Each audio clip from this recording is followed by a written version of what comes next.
Say, friends, we have a special offer to all Dodger Blue subscribers from now to the remainder of the year. You'll receive a year's subscription to Dodger Blue, the official newspaper of the Los Angeles Dodgers, and you'll receive a copy of the official recording of the 1981 World Championship Dodger year. Send your name and address and $15.95 to Dodger Blue, Dodger Stadium, Los Angeles, California, 90012. And you'll be right up to date on all the Dodger doings throughout the year. Final game of the regular season. Steve Sachs at second base. Kenny Landreau in center field. Dusty Baker hitting third in left field. And Steve Garvey in the cleanup spot at first. Rick Monday in right field. Ron Say at third. Mike Scioscia, the catcher. Bill Russell hitting eighth.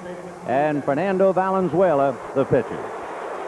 And on the mound for the Giants, Bill Laskey. Laskey, 13-12 and 2-0 against the Dodgers this year. So you have a fella unbeaten against the Dodgers going for the Giants, and a winless Fernando going against San Francisco. Fernando is 0-4 against the Giants. So here is Sachs. Strike. Laskey is basically a sinker-slider pitcher, and he is most effective when he keeps the ball down around the knees. Unfortunately for the big guy, he pitched all winter, and he is making his 31st start and his 32nd appearance. The Giants say he's tired, and he has a lot of trouble keeping the ball down. 1-1, the count to Steve Sachs.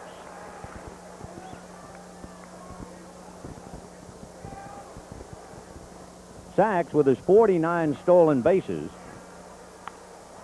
dunks one to center, but Venable is playing him right there. So 1 out, and Kenny Landreau, the batter. Kenny Landreau quoted just the other day about the fact, I'm going to be a factor in this race, and he was certainly a factor in yesterday's game when he hit that 3-run home run. Kenny will check in at 284 with 7 home runs, 50 runs batted in.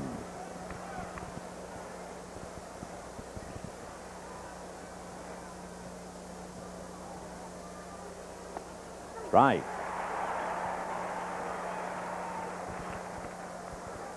Oh, 0-1. The count to Kenny Landreau. Dusty Baker on deck. Fouled away. 0-2.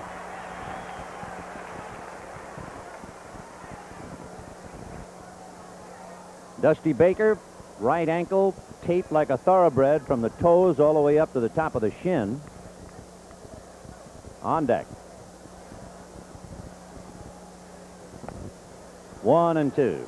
Another thing about Laskey, he will basically throw the ball about, when he's strong and fresh, around 88 miles an hour. But he has trouble keeping that speed, and his velocity tails off considerably after about 2 innings. That is, in his last few starts, because, as we mentioned, the Giants say he's tired. Didn't look tired on that pitch. The high fastball, he just blew him away.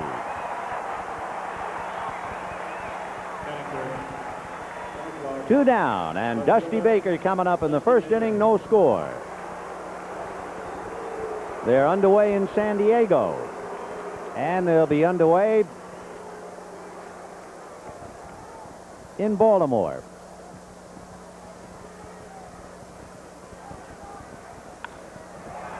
Base hit into right field for Dusty Baker. So with 2 out in the first inning, Baker singles to right, and the batter will be Steve Garvey.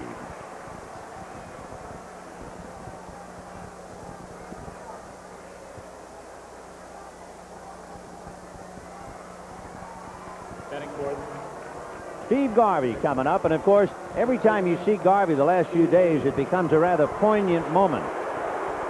Garvey wearing the Dodger home flannels, as they used to call them, at Dodger Stadium, and a rather bittersweet finale for him there. And now wearing a Dodger uniform for the last time in the regular season for 1982. What the future holds for him, no one knows. We certainly know what the past has held for him. He has been a magnificent Dodger. Ball 1.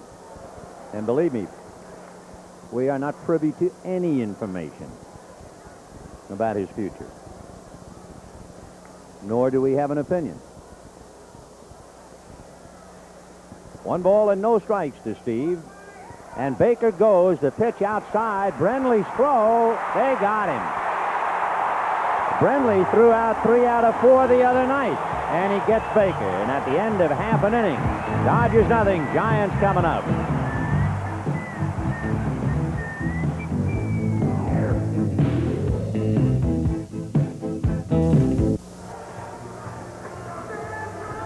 Bottom of the first inning, the Dodgers fail to score, and here are the Dodgers with the leather with their backs against the wall. Steve Garvey at first. Steve Sachs at second. Bill Russell at short. Ron Say at third. Dusty Baker in left. Kenny Landreau in center. Rick Monday in right. Mike Scioscia behind the plate. And Fernando Valenzuela on the mound. Fernando has lost 5 in a row to the Giants after winning his first 3 decisions against them lifetime. Fastball strike to Max Venable. Venable, a former Dodger, hitting .230, playing center field in the absence of Chili Davis, who will be operated on tomorrow. 1-1. Fernando making his 3rd try at his 20th win, and sitting in the brilliant sunshine here once again, Peter and Annette O'Malley, and we can see Terry Seidler alongside Mrs. O'Malley. Strike, 1-2. We asked the question yesterday because Terry Seidler was wearing a Dodger blue blouse. By golly, she's got another Dodger blue blouse on today. 1-2 to Max Venable. First inning, no score. Ground foul down and by Don Buford. On deck for the Giants, and what a year he has had. The little guy at second base who has been such a vital cog for San Francisco, Joe Morgan.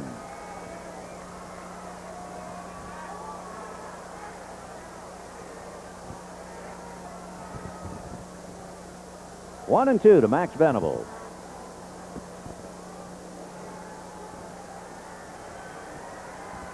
Fastball got him looking. So Fernando strikes off with a strikeout. And the batter now, Joe Morgan. Fernando is trying to be the first 20-game winner for the Dodgers since Tommy John in 1977. But you know what is really startling? For the first time, really, in big league history, if Fernando doesn't win his 20th, for the first time in big league history, there'll be only one 20-game winner in both leagues, and that's Steve Carlton.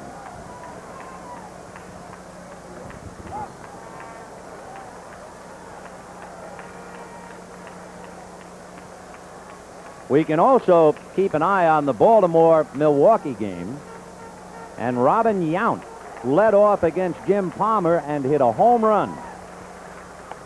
Ball one to Joe Morgan. Boy, do we have enough going on. The Dodgers, Giants, Atlanta, San Diego, and Baltimore, Milwaukee. All of the other games are just exercises, so we really concentrate on those three games.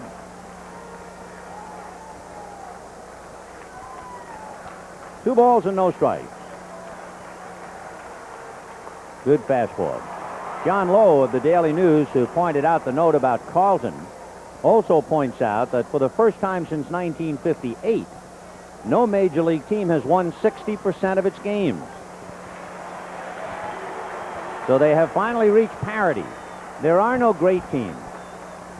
Bob Howsam back in 75, 76 referred to the Cincinnati Reds as the last of the great teams. He might be right. Strike, 3-2. You now have several very good teams, and consequently we wind up with the pennant races that we have. The National League West going down to the last day, The American League East going down to the last day. The American League West going down to the next to the last day. And what it really adds up to is more excitement and more fun for all of us. 3-2 to Little Joe. Missed with a fastball.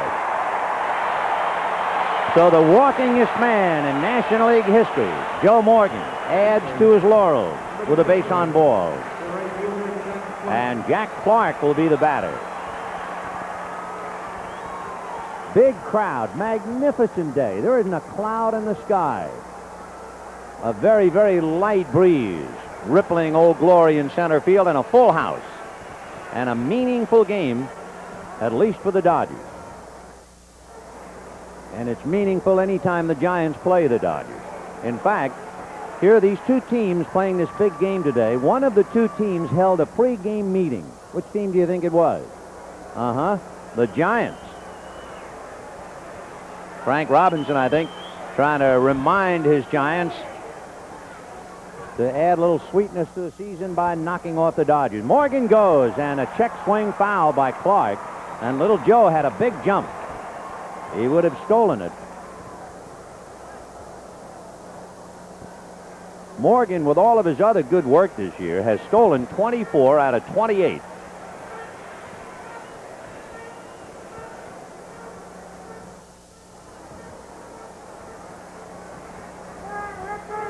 Tim Lawler in San Diego, all he did in the first inning against Atlanta is strike out the side.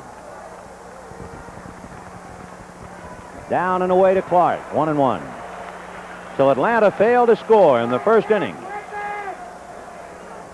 Lawler struck out the first two hitters, Washington and Ramirez. Pitching carefully, he walked Murphy and then turned around and struck out Bob Watson.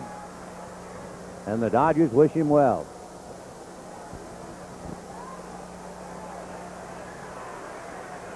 Jack Clark with Reggie Smith on deck. First inning, no score.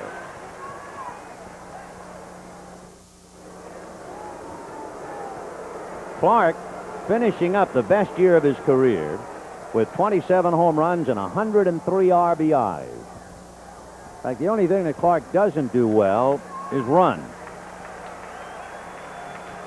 He's not a man who's going to steal any bases for you.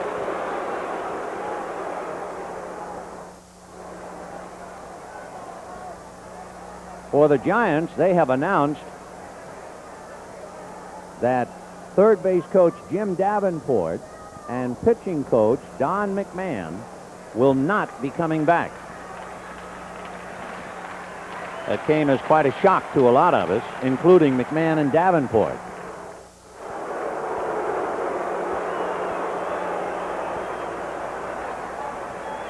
So Joe Morgan, a very good and very knowledgeable base runner, trying to get a jump on Fernando. And he's trying to tie him up. He had a very good jump on the first pitch, and Fernando realizes it, but he was fortunate. Clark fouled it away. Of course, if you're Clark, you might see more fastballs in this spot than you normally would. Fouled it away. In the case of the pitcher trying to hurry the ball to the catcher to get the runner.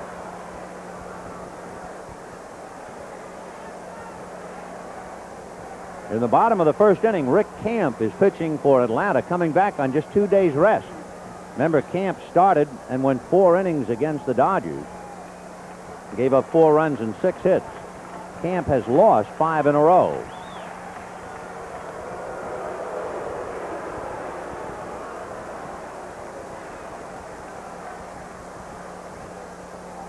One and two, the count to Jack Clark.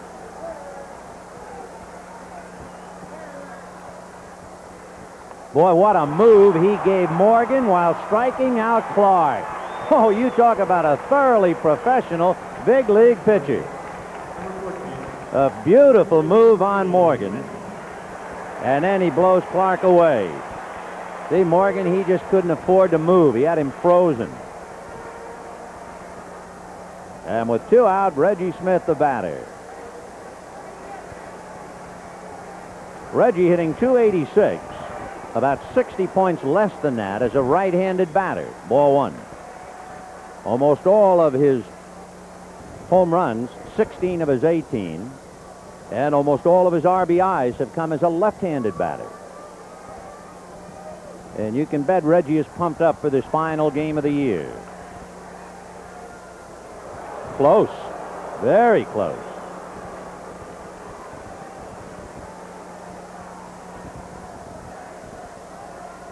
The tag on the back just missed. And Smith pulls it deep, but it is hooking foul. And the count 1-1. The umpires charged with a big responsibility for this ball game. They do such great work during the year, and we should put the spotlight on them. Frank Pooley behind the plate. Jerry Crawford is the umpire at first. Doug Harvey, the crew chief, is at second. And Nick Colosi on the line at third. Fouled away. 1-2 to Reggie.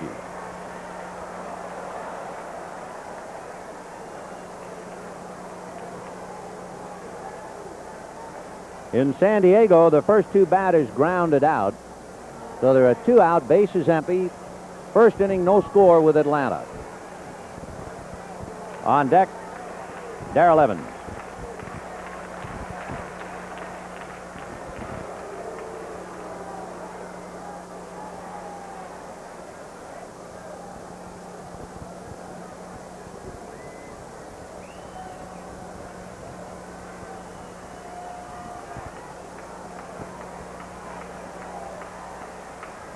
Strike 3 called. He struck out the side. And at the end of an inning, no score.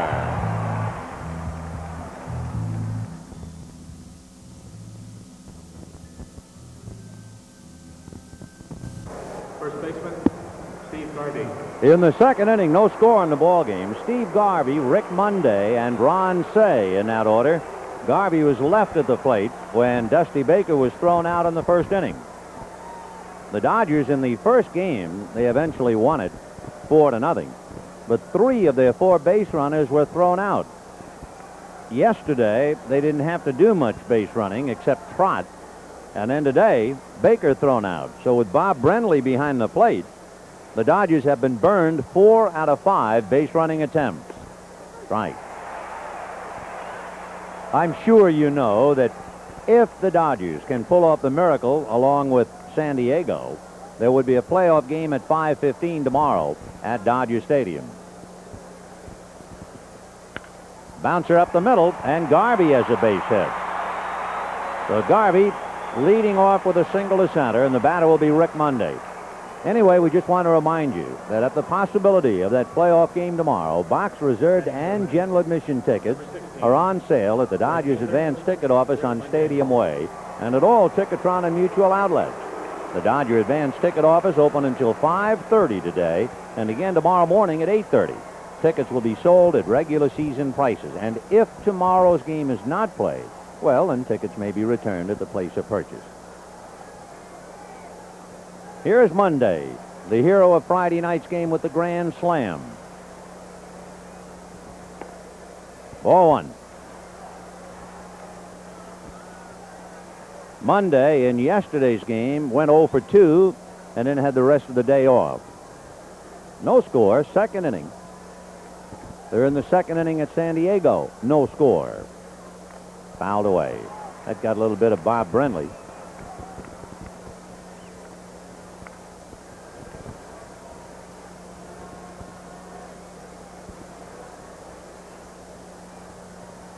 One and one to Rick Monday. Garvey held on by Reggie Smith. Remember the argument yesterday at first base about Reggie blocking Steve Sachs with his knees. 1 and 1. Ball 2, 2 and 1. Reggie was quoted as saying, "All I did is what Socia does." But of course, a catcher can't block home plate unless he has the ball. And the Dodgers felt that Reggie had blocked first base without being in possession of the ball. Just another argument between the Giants and the Dodgers.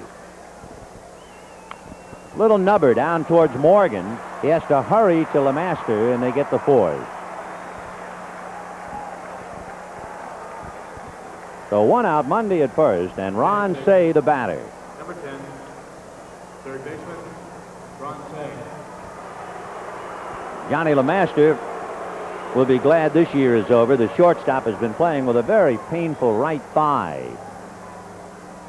So Mundy at first, 1 out in the second inning, no score. They're in the second inning at San Diego, no score. Tim Lawler and Rick Camp. Lawler struck out the side in the first inning.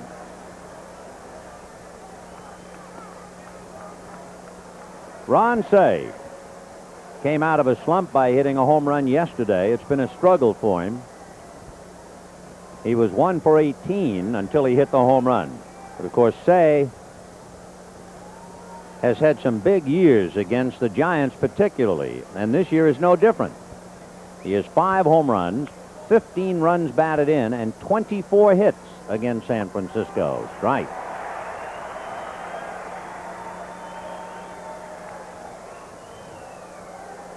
One out, second inning, no score. Say followed by Scioscia.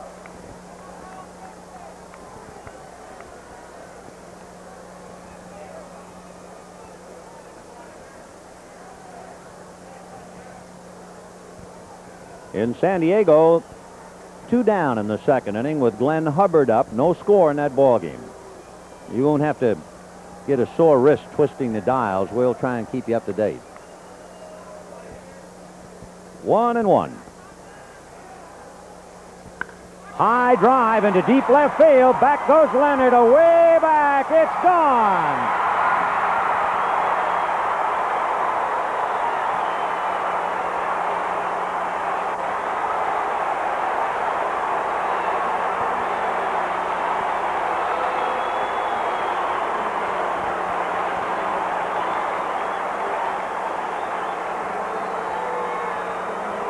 Ron Say, who has certainly been fighting his way out of adversity, comes up with his 6th home run, 17 RBIs against the Giants this year, and the Dodgers trying to send a little pressure to San Diego.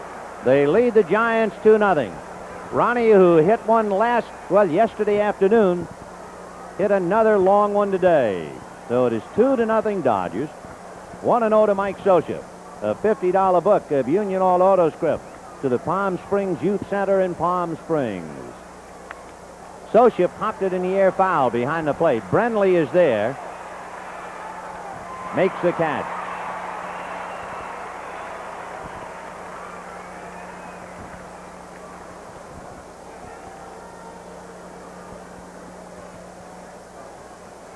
Batting in.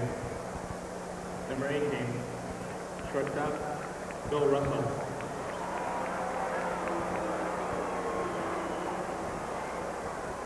Atlanta went out in order in the second inning. Meanwhile, Milwaukee is leading 2-0 at the end of an inning and a half. Strike to Bill Russell. Dodgers leading 2-0. Oh, if you love baseball, this has to be, well, he's not very happy, but if you love baseball, what a day this is. 1-1. This is a feast. On deck, Fernando.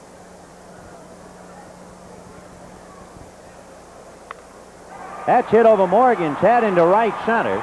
Clark over to cut it off and does. So Russell, who was playing the best baseball of his life the last 2 months, singles to right center field, and the batter will be Fernando.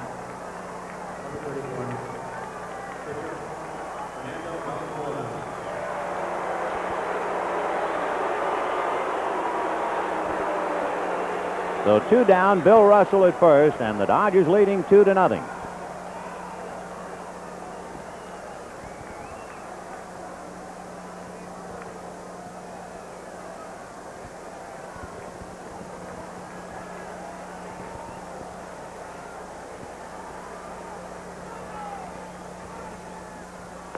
Strike on the outside corner. Fernando has 16 hits this year, including a home run and 9 RBIs. He had bad location, did Fernando. He was looking for a pitch inside. The pitch was outside. And, of course, that's when you really look awkward.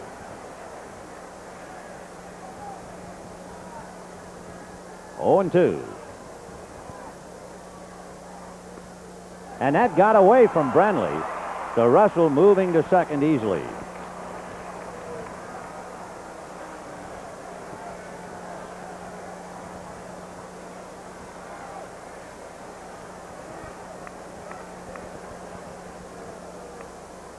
It'll be ruled a wild pitch.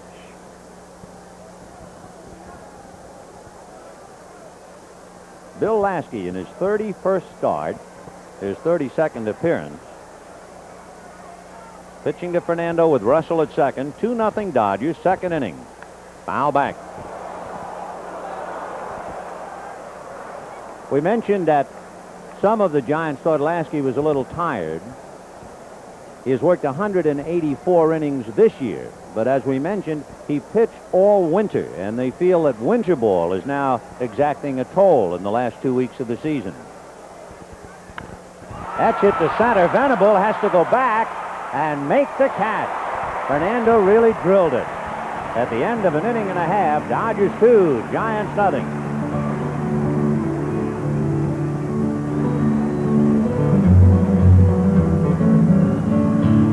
Friends, he's been part of the Dodger family for over 30 years. He's won numerous awards for his vivid broadcasting style, and on August the 1st, he was inducted into the Baseball Hall of Fame. He's Vin Scully, a gentleman who's long been recognized as one of the finest sportscasters in the business. This week, Union 76 is offering you this handsome portrait of Vin absolutely free at participating stations while supplies last. You don't have to buy a thing, but you must be a licensed driver. So come on in and go with the spirit of 76. Say, friends, remember the pennant-winning years, 1977 and 1978? How about the excitement of the playoffs with Houston in 1980? And for that matter, who'll ever forget the ups and downs, the thrills of the 1981 World's Championship year? And what about the pennant race the Dodgers are in right now? What we're talking about is next year, celebrating our 25th anniversary. Why not be a member of the Dodger family and have season tickets? Send your name and address and phone number to 83 Season Tickets, Dodger Stadium, Los Angeles, 90012.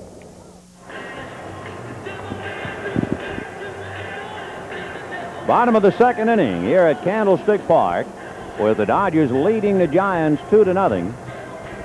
The Giants' chief tormentor has done it again. Ron Cey hitting a 2-run home run. For the Giants, they'll have Darrell Evans, followed by Jeff Leonard, and then Bob Brenly.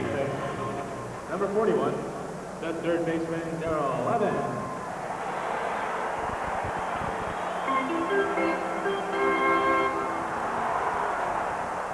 Darrell Evans hitting .255.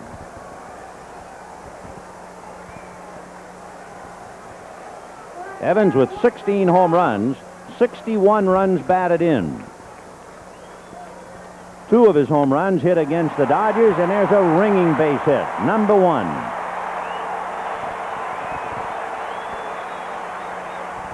That'll bring up the ex-Dodger property, Jeff Leonard.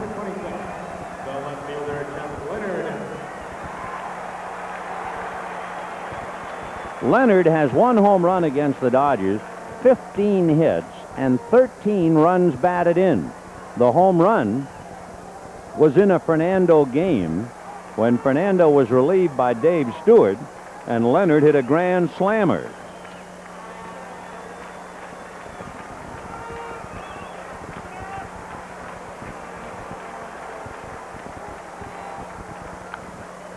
And that's going to be just there, down the line and in the corner. Evans is on his way to third on a double by Leonard, and the tying runs are out there.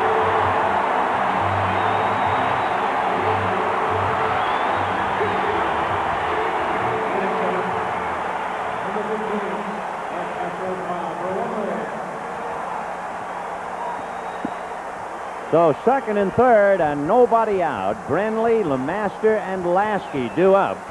And Fernando in some trouble. In fact, in this kind of a game, you don't wait. The Dodgers immediately get a man up in the bullpen. Joe Beckwith who pitched so well the other night against Atlanta, will be first up today. Bob Brenly is hitting about .330 against left-hand pitchers this year. Dodger infield is back. They need some outs. Ball one.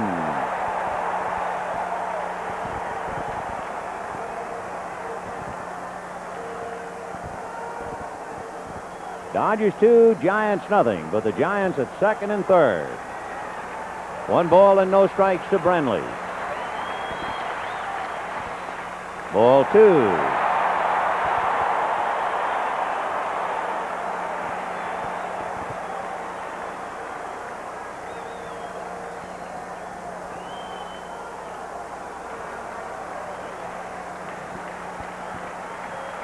Two and 0. Ball 3.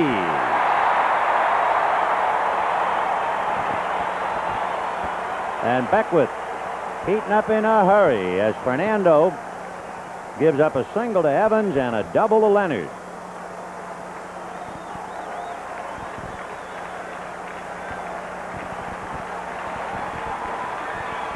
Ball 4.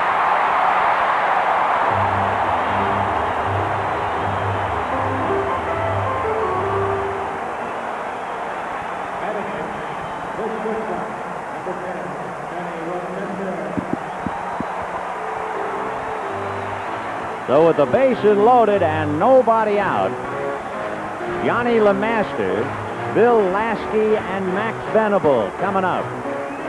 The Dodger infield in double play depth.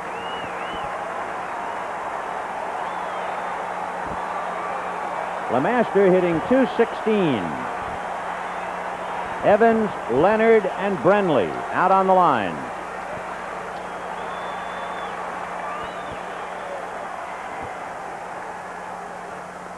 Ball 1.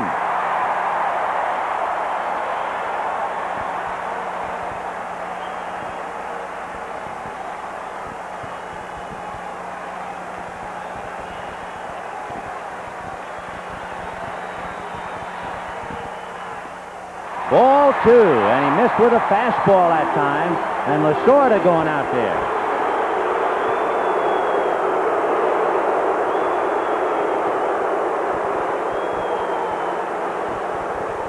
That gives us a chance to tell you in San Diego at the end of 2 innings, no score. And at the end of 2 in Baltimore, Milwaukee 2, Baltimore nothing. And Milwaukee has just scored again on a home run.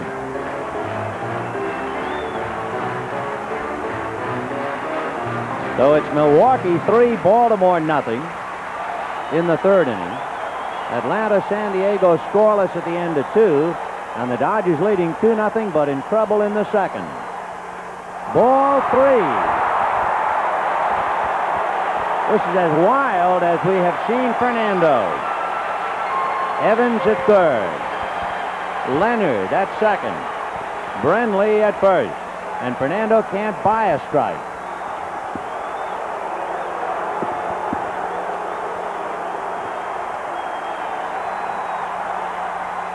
Strike. LeMaster checking with Jimmy Davenport, coaching at 3rd.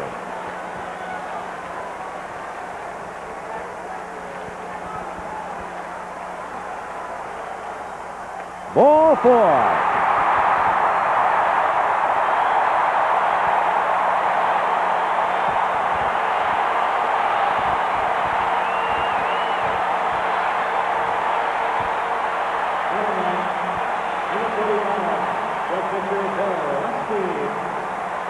Dodgers 2, Giants 1.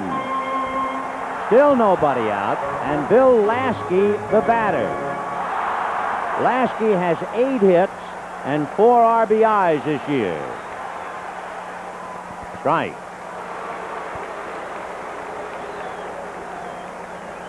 Steve Howe now gets up and joins Joe Beckwith in the Dodger bullpen, with Venable and Morgan due to follow Laskey.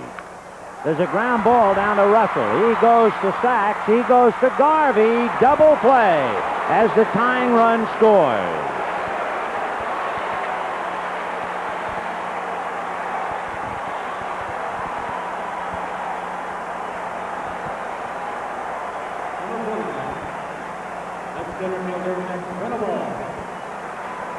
In the third inning, Atlanta went out in order, and the left-handed Tim Lawler picked up 2 more strikeouts. Remember, he struck out the side in the first inning. That gives him 5 strikeouts in 3 innings. And in the bottom of the third inning, San Diego will be coming up. But meanwhile, Max Venable, the batter, with Bob Brenly at third and 2 out. 0-1. Venable struck out in the first inning. So a 2-2 tie in the second inning. What a day. And it's just starting.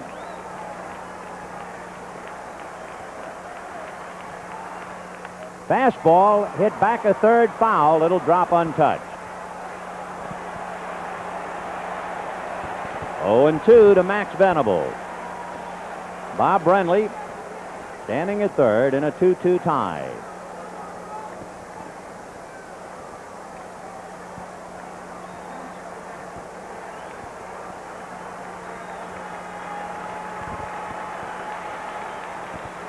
Got him looking.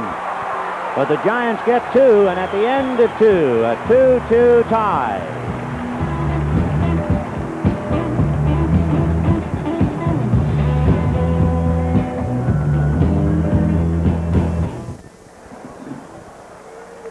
In a 2-2 tie, we go to the third inning. We told you Milwaukee leading Baltimore 3-0 on 2 home runs by Robin Yount. He now has 29. If Milwaukee wins, I would guess Robin Yount would wind up being the most valuable player in the American League. What a year he's had. All right, into the third, 2-2. They're in the bottom of the third in San Diego, no score, with the pitcher Tim Lawler at bat. Ball 1 to Sachs. Steve flied to center in the first inning. Big year, 49 stolen bases, the most by a Dodger, and Lopes led the league in 76. Davey had 66 that year. 2-0 to Steve. So Bill Laskey gave up the 2-run home run to Say, and the Giants got him back to get him even. Strike, good one. 2-1.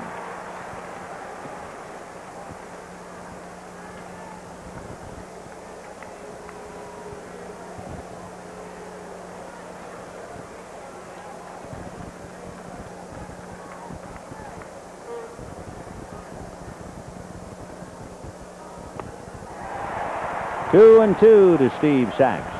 And you notice Lasky kept that ball down.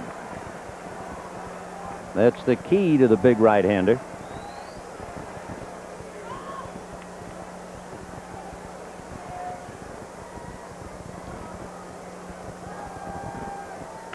Busted bat, dribbled up along third. Brenly to Reggie Smith. Boy, he really sawed that thing off right at the knuckles. Watch this. He's going to wind up with only the handle. And he couldn't believe it. Look at that little stump. So Brenly gets him easily.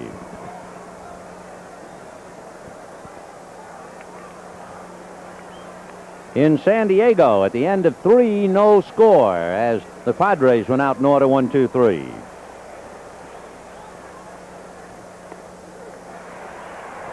Strike to Kenny Landreau. Landreau struck out in the first inning. Kenny hit a big 3-run home run yesterday. A bunt foul. It hit him in the batter's box, so he'll come back. 0-2 the count.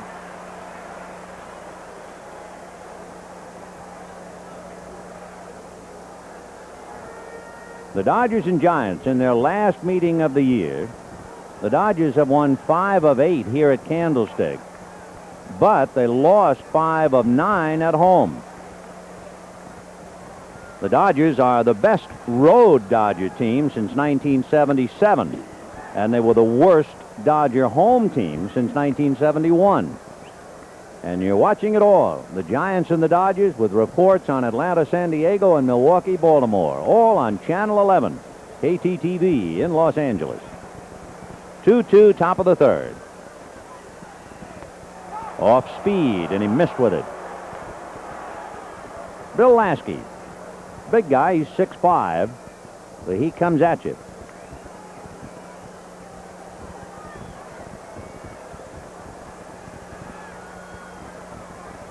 Fouled away. Laskey's only 25 years old. In fact, he'll be 25 in December. They got him in the deal that sent Jerry Martin to Kansas City, and he came over here with Rich Gale. He's from Toledo. And among other places, he went to Kent State. 2-2 to Landreau. 2-2 tie in the third. The Dodgers 2 runs, 4 hits. The Giants 2 runs, 2 hits. Atlanta, San Diego scoreless at the end of 3. Popped it up, and it'll be the third baseman, Evans. 2 down. Evans not wearing sunglasses, and it looked like he might have needed some help, so Johnny LeMaster, who does wear glasses, started to come over to help out. But Darrell made the play. Dusty Baker, the batter. He singled in the first inning and was thrown out trying to steal.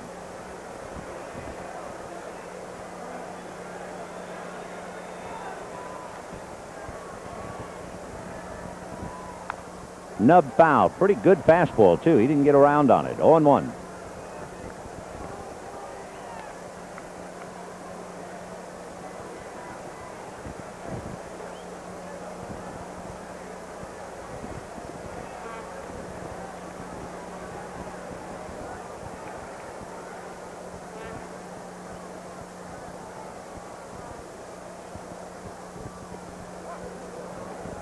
One and one to Dusty Baker with Steve Garvey on deck.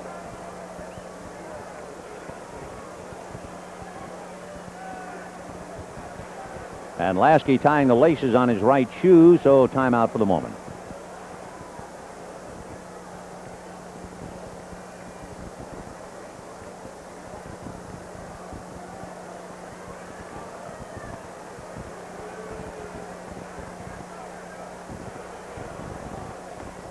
Ran away off the corner, ball 2. 2-1.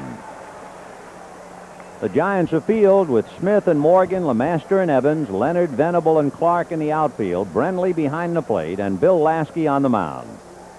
Off speed and a little pop foul, and that will be that. At the end of 2.5 innings, a 2-2 tie.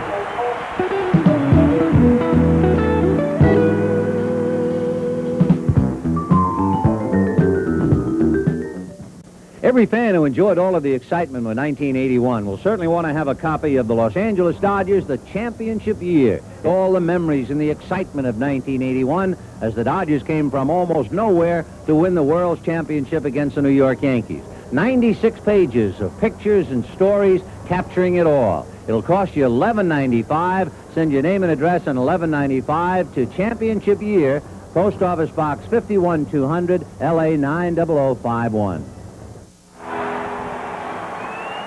Bottom of the third inning in a 2-2 tie. They're out in order in the fourth inning in San Diego. And at the end of 3.5 innings, no score, and the Padres coming up. Tim Lawler has struck out 5 and has not allowed a hit through 4 innings. Meanwhile, with Milwaukee leading 3-0, Baltimore has just had a home run hit against Don Sutton. So that would make it Milwaukee 3 and Baltimore 1.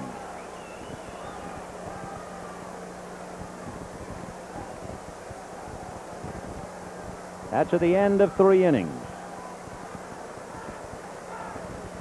Joe Morgan walked in the first inning. Fernando, a very wobbly second inning. Breaking ball up, ball 1. Fernando has walked 3. He has tried to balance his books by striking out 4.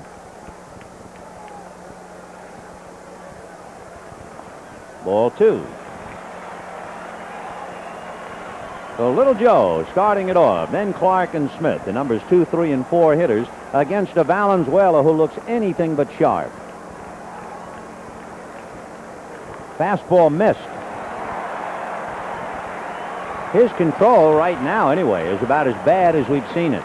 He's missing in all directions. A lot of times a pitcher will begin to miss in one spot, but he's missing high, low, outside, and inside. Popped up the 3-1 pitch, and it'll be Russell. 1 away. Number 22, right fielder Jack Clark. Jack Clark, who struck out in the first inning, coming up.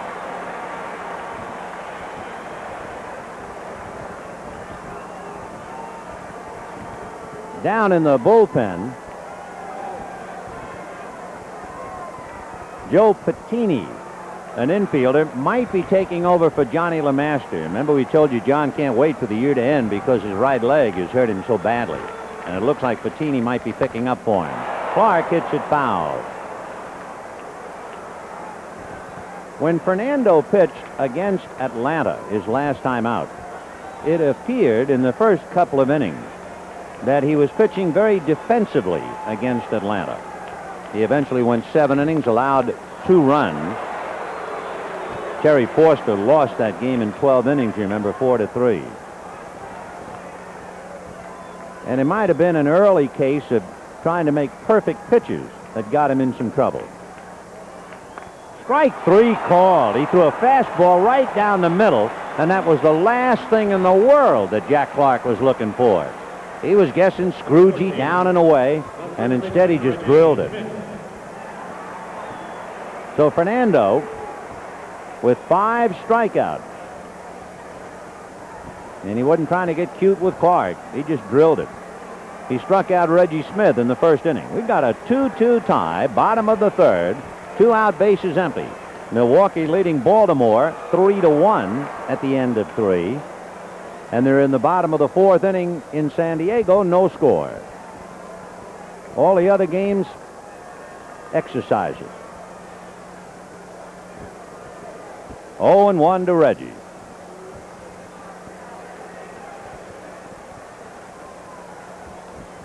Fernando waiting. Reggie had a sore back earlier in September. Kept him out of the lineup for a while. When the Giants were at Dodger Stadium, he had to take himself out. But he's back in there now. 0-1. 1-1 with a screwball.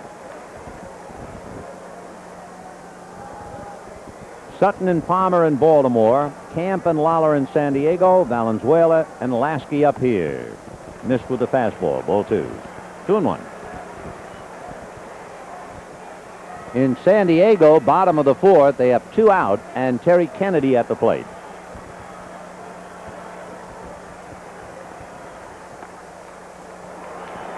Three and 1 to Reggie Smith.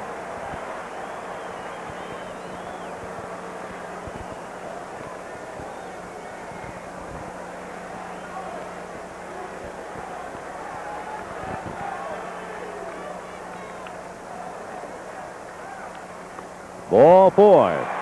So that'll bring up the left-hand hitter, Darrell Evans. In San Diego, Terry Kennedy has just doubled with 2 out. Number 41, the third baseman, Darrell Evans. So no score in the 4th inning in San Diego. Kennedy at second base. We have a 2-2 tie in the 3rd. Reggie Smith at first and Darrell Evans the batter. Kennedy's double went down into the right field corner. Ball 1 to Darrell Evans.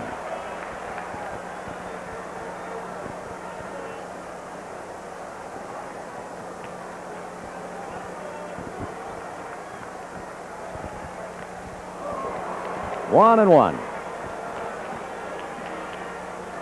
Down in San Diego, Joe LaFay is the batter.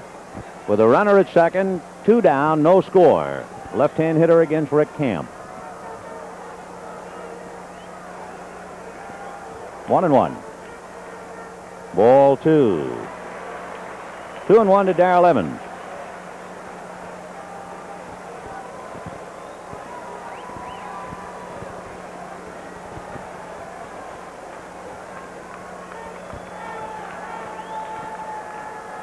That's a strike.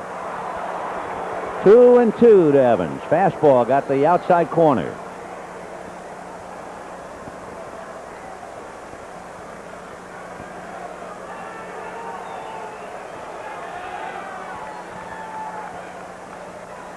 And there goes Reggie. Breaking ball outside. The throw. Too late. Reggie Smith stealing a base against the Dodgers.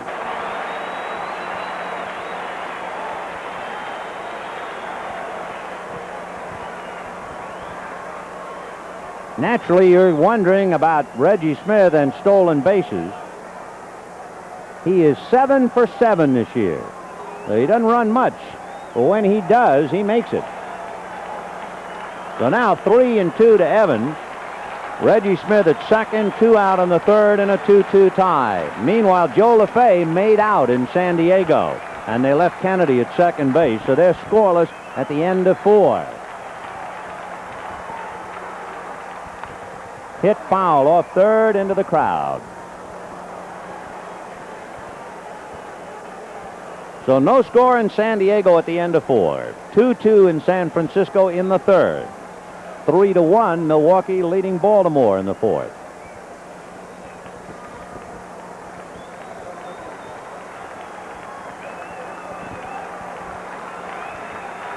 Three and 2 to Darrell Evans. Just missed. Ball 4. And I'm still getting the feeling that Fernando is trying only to hit the corner. He has walked 5 while striking out 5. And Jeff Leonard, who doubled in the second inning, coming up. Leonard has given the Dodgers a bad time this year. He has 16 hits, including a home run, and 13 RBIs. And, of course, Leonard set up the 2 runs with the double. Joe Beckwith is up again in the Dodger bullpen, so Fernando is very shaky. 5 walks, 5 strikeouts in a 2-2 tie.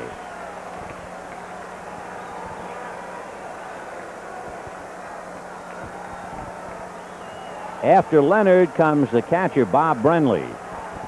So we've seen Beckwith twice and Howe once already in the Dodger bullpen. Good fastball. Bluffed by Socia, sending Reggie back to second.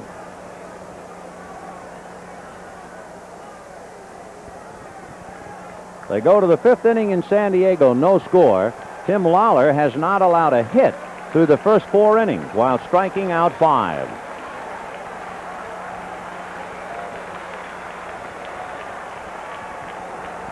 Oh, and 1 to Leonard.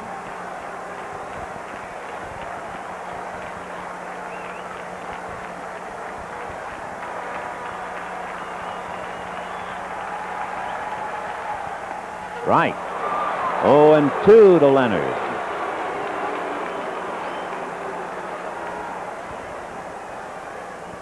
Terry Harper will start it off in the 5th inning in San Diego. No score.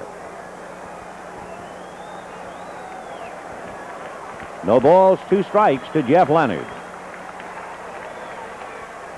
1-2.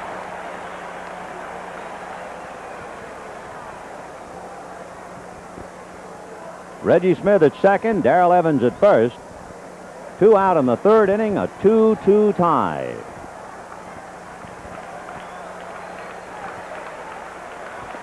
Half swing, strike 3. A half a dozen strikeouts for Fernando. The Giants lead 2. Ross will be along in a minute. At the end of 3, a 2-2 tie.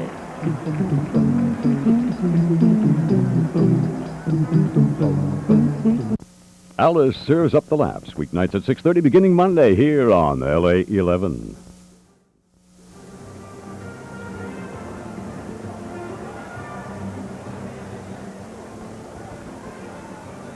year ago, baseball had some of its darkest moments with the baseball strike taking the action away from the fans for 2 months. But what a year this has been. A record attendance at the turnstiles, 44 million plus. You Dodger fans with an unprecedented 3,600,000 at Dodger Stadium. And now you come down to the last 2 days of the season. 3 of the 4 races weren't resolved. Here the final day, half of the races not determined. What a great year for baseball it's been. A good ball game here today. We can tell you that Terry Harper has just hit a home run for Atlanta and San Diego.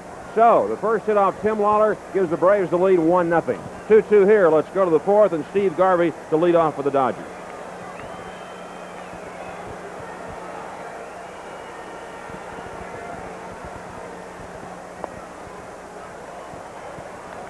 Garvey singled up the middle his first time up today.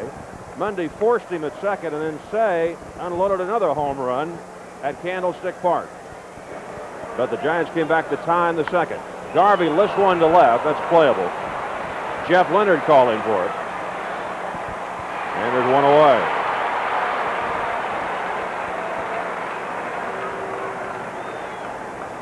So Terry Harper, who'd hit only 2 home runs all year, one of those against the Dodgers. Homers off Tim Lawler. Right fielder. They're in the top of the 5th down in San Diego. Mundy batting against Laskey here in San Francisco.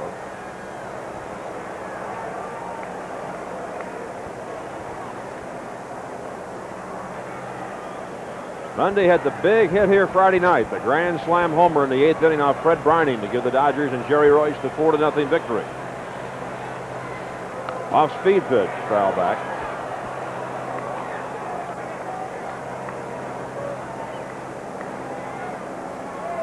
What a roller coaster ride for Fernando today.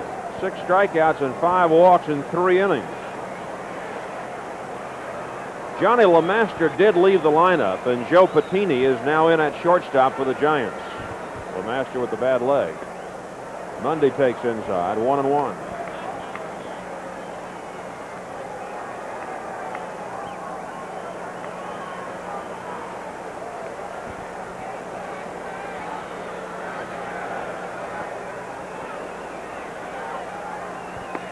On the corner, 1-1. Joe Morgan was talking about Laskey's remarkable control. Bill has walked an average of less than 2 men every 9 innings this year.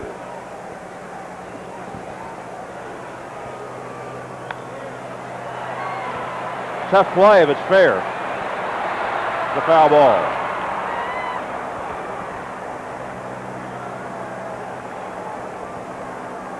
So 1-2 to Rick Mundy, and Fernando trying to collect his thoughts on the Dodger bench. Daddy Fernando became a papa this week.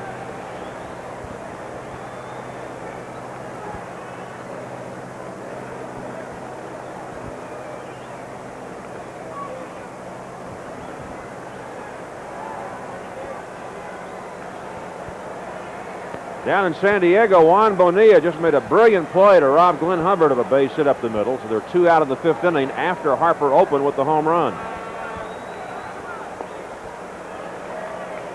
2-2 to Mundy.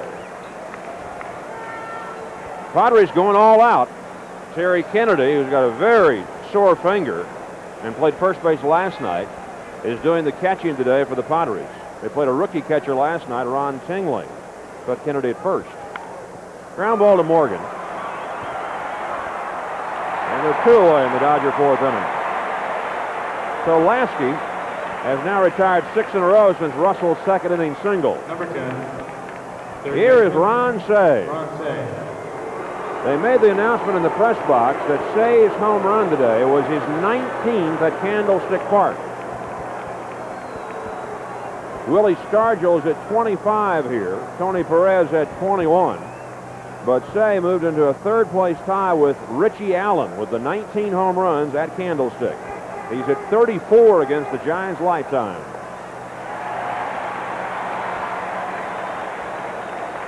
They're in the 4th inning in Baltimore. Milwaukee 3, Baltimore 1. Sutton against Palmer, and Robin Yount with 2 home runs to give him 29.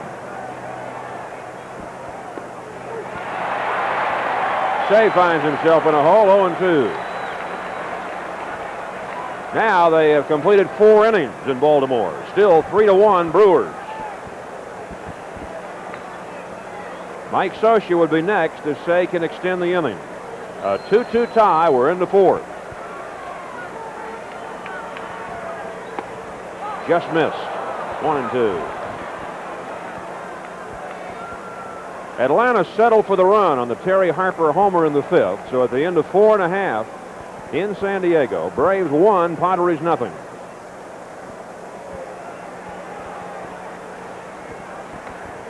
Two and two. If there's a playoff tomorrow at Dodger Stadium, and it would begin at 5:15, I've got to wonder if Joe Torre would come back with Phil Niekro on 2 days rest. You'd have to think so. What a year Niekro's had, 17-4. Who would the Dodgers pitch? Probably Bert Hooton. But that's a long way off. Say checks his swing, or did he? No, says Jerry Crawford. He's out. The Dodgers gone in order for the 2nd consecutive inning. At the end of 3.5, Dodgers 2, Giants 2.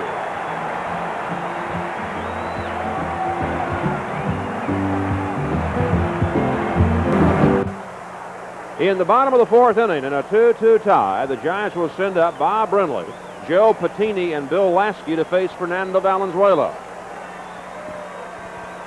Brenly walked to load the bases his first time up, and he drives one to left center field. Baker indicates he has a play, and Dusty one-hands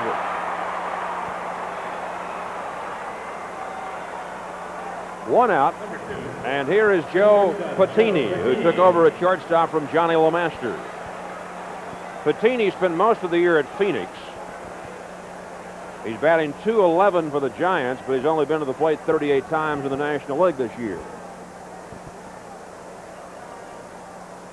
The Dodgers trying to make it 40 wins in their last 56 ball games at Candlestick Park, and they've got to have it to stay alive.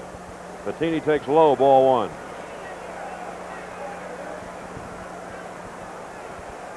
Rick Camp and the Braves leading in San Diego, 1-0 bottom of the 5th. And the Padres just got their 3rd hit of Camp, a leadoff single by Tony Gwynn.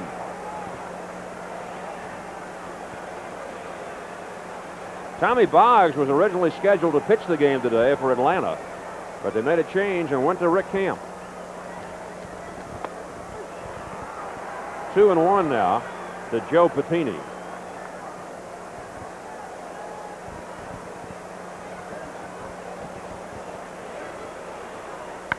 Popped up.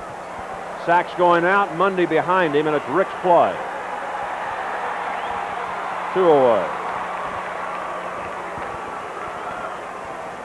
Number 45. Despite his struggle today, Valenzuela has still allowed only 2 hits, and they were back-to-back in the 2nd. Evans opened with a single. Leonard doubled him to 3rd. And the walks to Brenly and LeMaster to force in 1 run, and as Lasky bounced into a double play, the Giants got the tying tally home. Ball 1 to Lasky.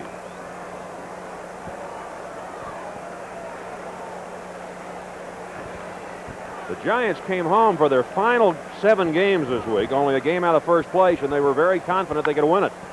That's out of play, 1-1. But they have lost 4 of 6 since, 2 to the Braves and 2 to the Dodgers this weekend. Meanwhile, Atlanta left home for the final 7 on the road in 2nd place, and they won 5 out of 6. And they're winning today in San Diego, 1-0 in the bottom of the 5th.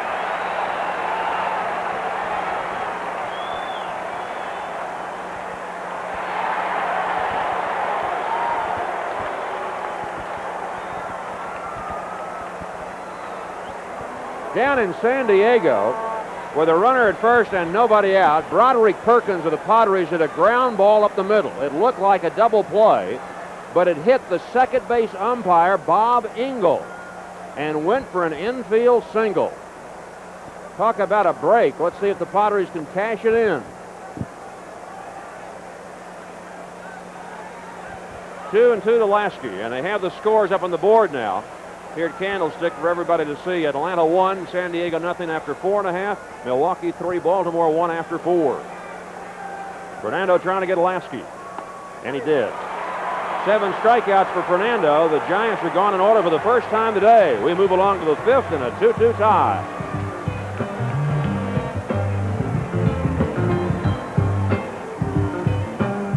Hi, I'm Reggie Jackson. You know, I surround myself with the finest in classic cars. After all, I collect them. I also surround myself with something extra special in car audio. Panasonic car stereo with ambient sound. Unlike ordinary stereo, Panasonic ambience virtually surrounds me. Like I'm in a concert seat, not just a bucket seat. So listen to Reggie and listen to Panasonic ambience. That's Reggie sound. Available at Columbia Auto Stereo. Three's Company, weeknights at 7, beginning Monday here on LA 11.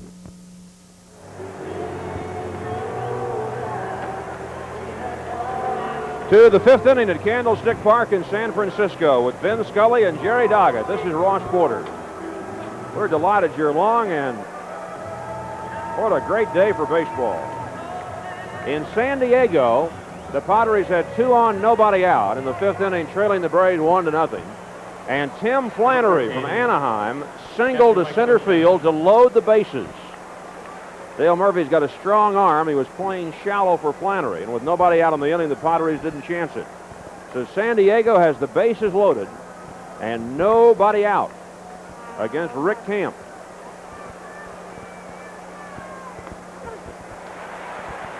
Here in San Francisco, Mike Scioscia takes a strike from Bill Laskey. Scioscia fouled out to Brindley his first time up. Driven along the left field line, Leonard coming over. It's a foul ball. So Scioscia will come back 0-2. In San Diego, Tim Lawler, a very good hitting pitcher, is at the plate. He's at 3 home runs this year.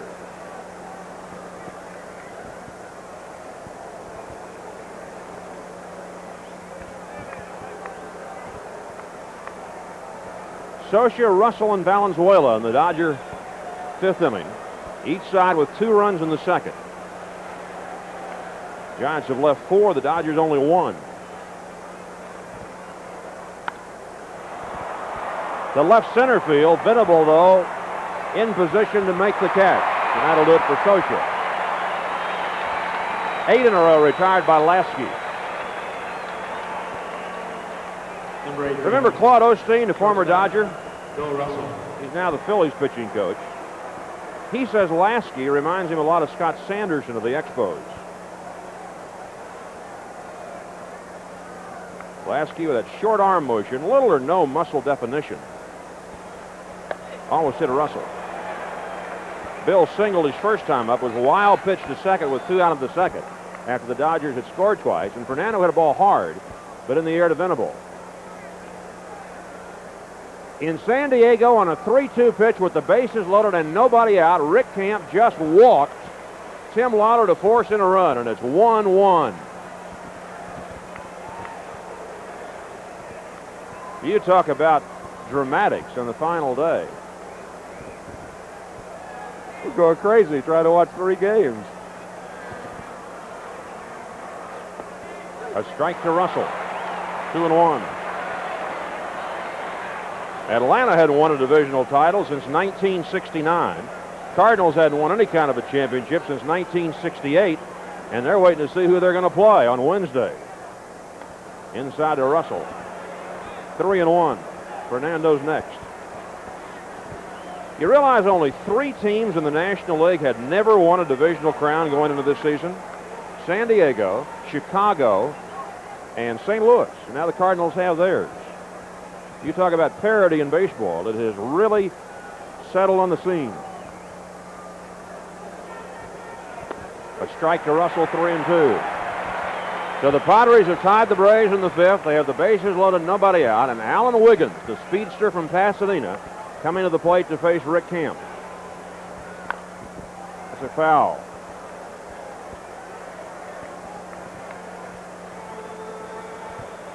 I'll tell you, they've got to be proud of the Giants up here. When we saw San Francisco the opening weekend of the season, Denny and Jerry and I were talking about it, we said the way this ball club looks, they're going to finish last. And they came from 13.5 games behind to 1 game behind. Wiggins gets a base hit in San Diego, and the ball rolls past Harper into the San Diego bullpen. 1 run is in. 2 runs are in. 3 runs are in. Wiggins to third with a triple, and the Padres lead 4-1. And in San Francisco, Russell bounces one to Patini. He throws to first, and they're 2 away.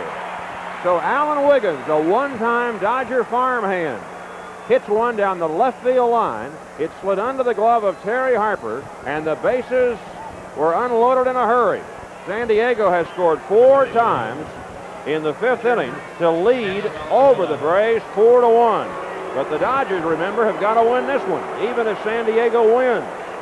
Here's Fernando with 2 out and nobody on.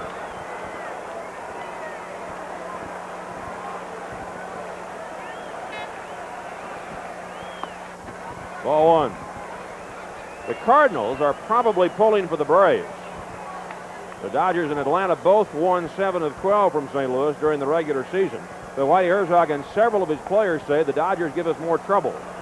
As Herzog pointed out, Fernando Valenzuela and Jerry Royce pitch as well against us as any 2 pitchers in the National League. 2-0 to Fernando. That's a strike.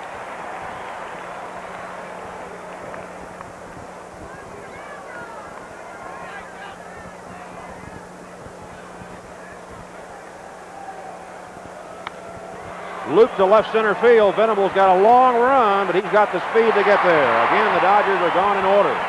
10 in a row are tied by Laskey. 4.5 innings down. Still a 2-2 tie.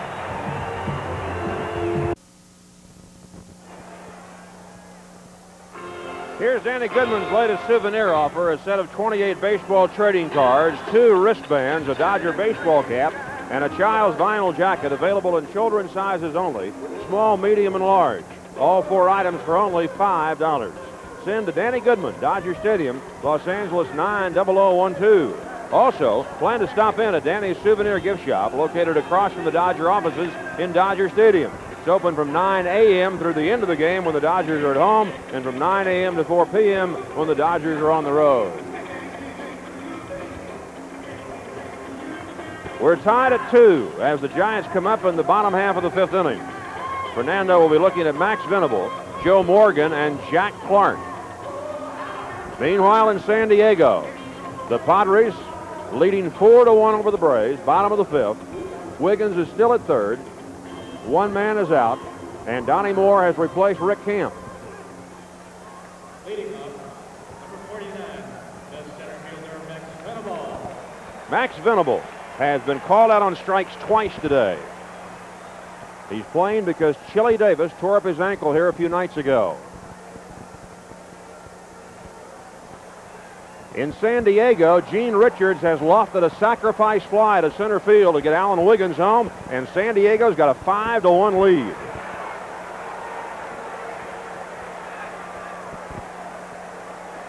But the Dodgers have got to win this one, folks, or it's wait till spring training.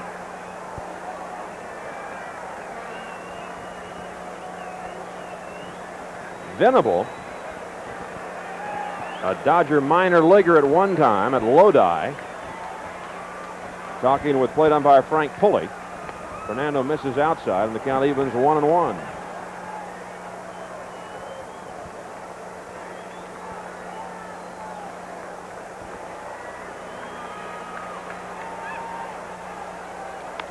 Popped up. Monday in right field.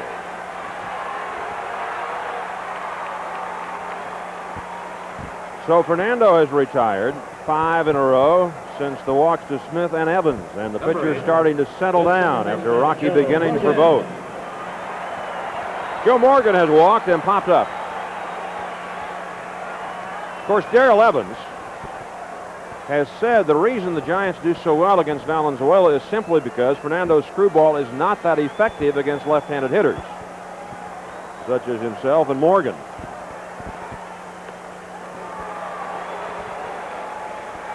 Left-hander Gary Lavelle begins to warm up in the San Francisco bullpen.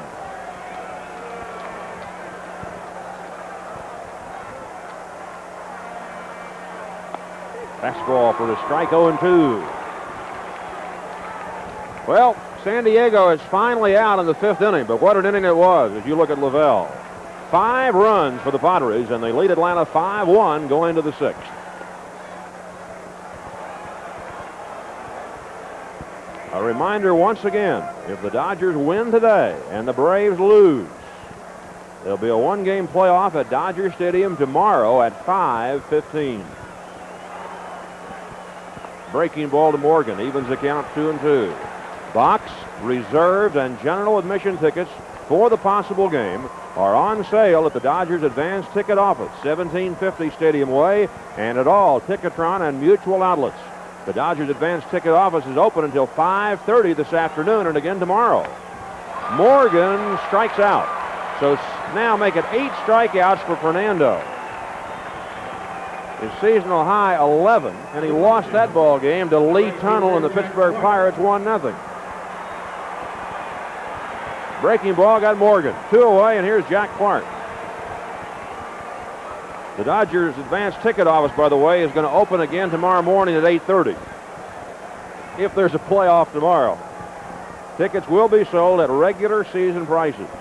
And if tomorrow's game's not played, well, tickets will be returned to the place of purchase. You get your money back. Clark takes a strike. Clark has struck out twice today.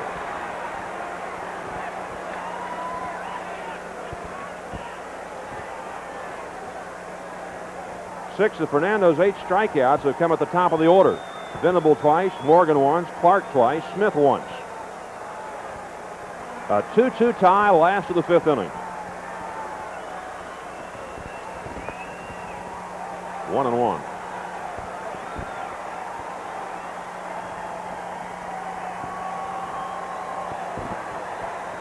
Milwaukee has just hit another home run off Jim Palmer in the 6th inning. It is 4-1 Brewers.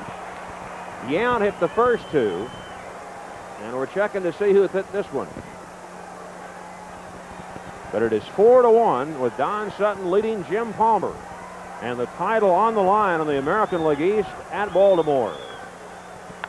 Out of play. So Clark's still up there 1-2.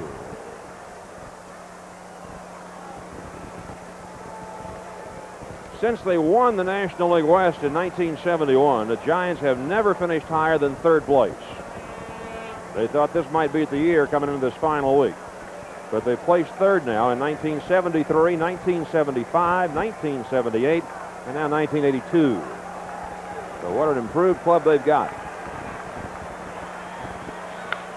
Again, lifted foul and out of play.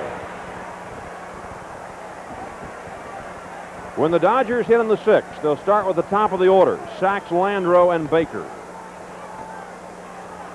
Our congratulations to the Angels, who won the American League West Championship yesterday. They're going to open their championship series against either Baltimore or Milwaukee at Anaheim Tuesday at 5:25.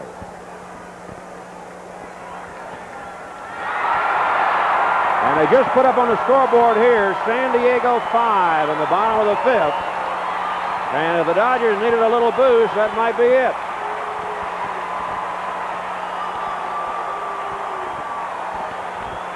You'd think the Giants were still in the race the way the crowd erupted. There must be a lot of Dodger fans here again today.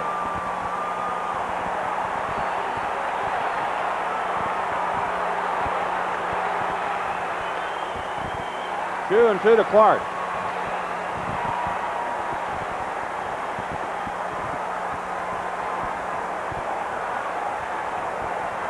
Two out, nobody on.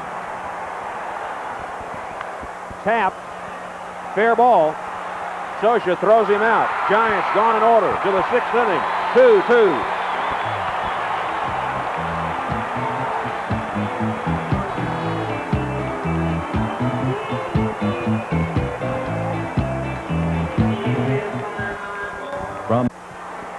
It's another marvelous game and a tremendous day for baseball in San Francisco. A 2-2 tie to the 6th inning, and the Dodgers will lead off with Steve Sachs against Bill Laskey. The pitchers now are really back on the beam. Sachs is fly to center, bounced in front of the plate, and Brindley threw him out. Laskey, who has retired 10 in a row, looking for his 14th win. Lavelle is standing in the San Francisco bullpen, not throwing. Sachs drives one to right center field, a long run for Max Venable. But again, he's able to use his speed to get there and take an extra base hit away from Sachs.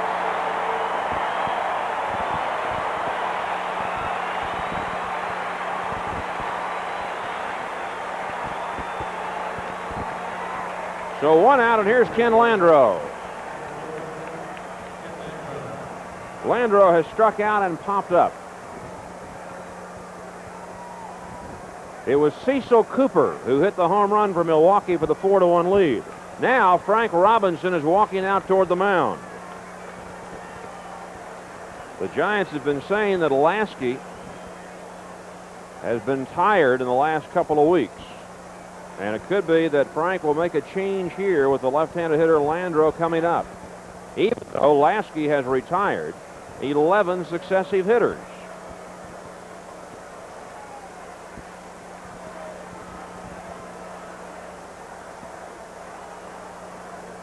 Laskey's told his manager, I'm okay, so he'll stay on.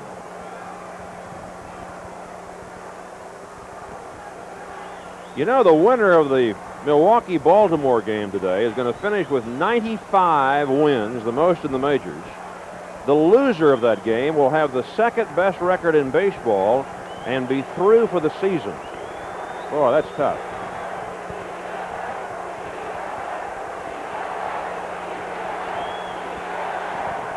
One out, nobody on. Top of the 6th. Dodgers 2, Giants 2. Popped up into shallow center field. Going out is Joe Patini, and he one-hands it.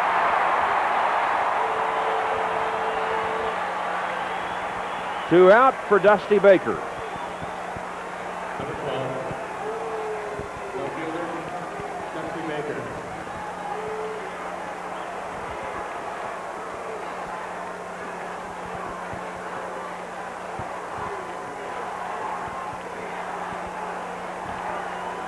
Baker has singled and fouled out.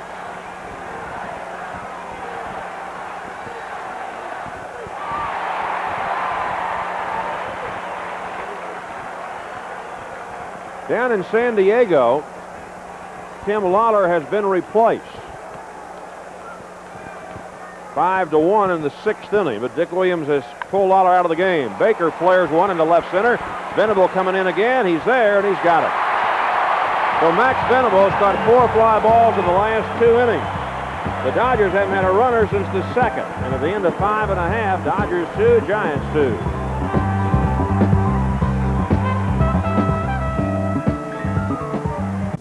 Say, friends, we have a special offer to all Dodger Blue subscribers from now to the remainder of the year. You'll receive a year's subscription to Dodger Blue, the official newspaper of the Los Angeles Dodgers, and you'll receive a copy of the official recording of the 1981 World Championship Dodger year.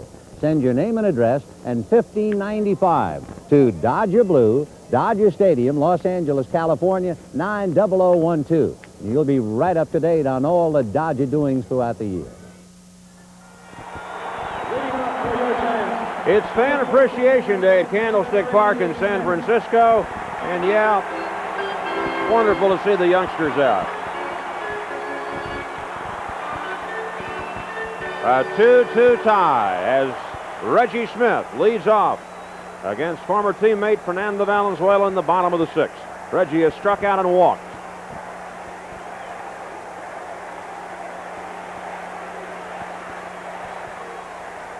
Strike. In San Diego, Atlanta has 2 on and 1 out in the 6th inning, and Luis De Leon has replaced Tim Lawler, who yielded only 1 hit. Dale Murphy is the batter. 5-1 Padres. Ground ball to Russell. 1 out.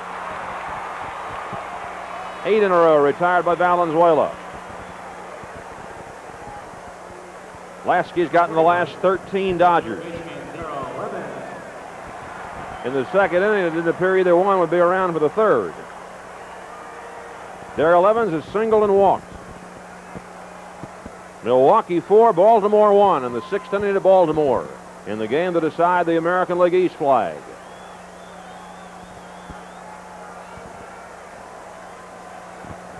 Evans has worn Fernando out this year, 4 for 7.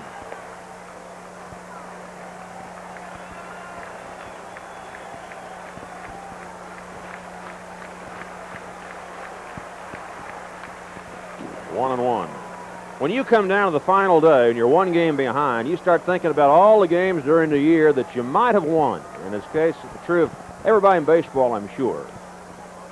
Murphy just popped up at San Diego, so 2 on and 2 out there. The ones, though, that come to my mind, a game in June at Dodger Stadium. The Dodgers led San Diego 4-0 going to the 9th inning and lost it in the 10th. Evans lets the fly ball to right to Monday. Rick started back, has to come up, but he's there now, and makes the catch for the second out. Jeff Leonard will be the hitter. There was the night in April at Dodger Stadium. Dodgers leading the Phillies 3-0 after 7. Phillies got 3 in the 8th, 6 in the 9th, pulled that ball game out.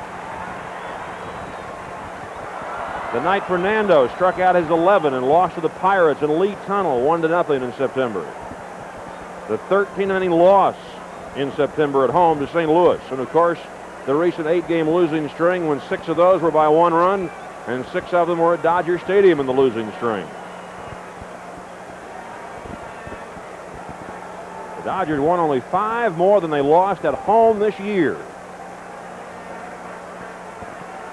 They're where they are because of their road record. Leonard fouls it back. Jeff has doubled and struck out.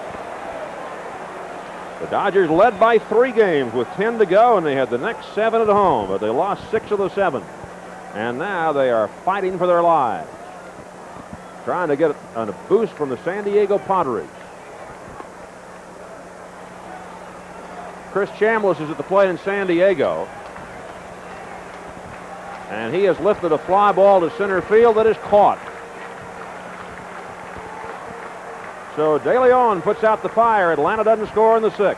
5-1 Padres at the end of 5.5.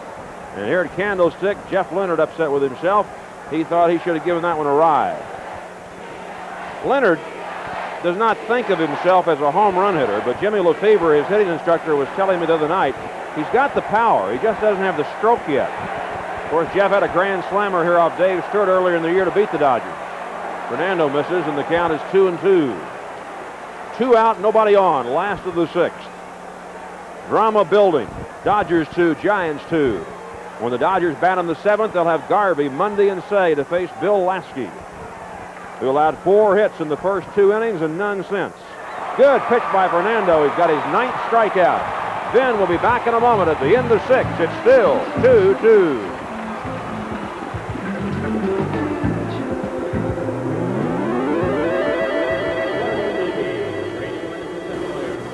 Well, hi, everybody. As we go to the 7th inning in San Diego, thanks to the double play ball that hit umpire Bob Engel, there are a lot of people in San Diego and Atlanta who might start thinking about the so-called big Dodger in the sky.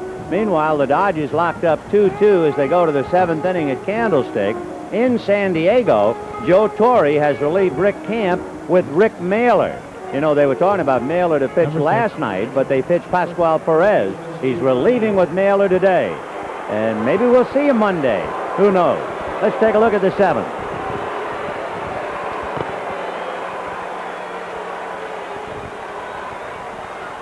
Meanwhile, no matter what goes on in San Diego, the Dodgers must win up here. And they're locked up 2-2. Laskey has been magnificent, but Garvey a fly ball to Jack Clark. 1 away. Give you an idea how good Laskey has been. That's 14 in a row. The right-hander has retired. So Bill Laskey and some of the Giants we had talked to before the game was saying that he was tired and that he might have trouble. Boy, he's been great. And, of course, what can sometimes happen, if you do throw a sinker when you're tired, the sinker becomes more effective. As the pitchers say, drag your arm a little bit. You're watching it all, the biggest day of the year, on Channel 11, KTTV in Los Angeles. Rick Monday hit into a force play, grounded out, 0 for 2. Ball 1. Tom Niedenfuer is throwing in the Dodger bullpen.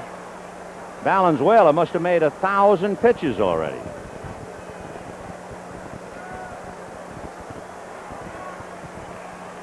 One ball, no strikes. Ball 2. Valenzuela has struck out 9 while walking 5. Laskey has not walked anybody and has struck out only 2.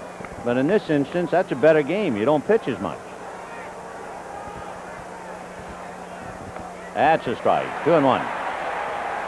A 2-2 tie in the 7th inning.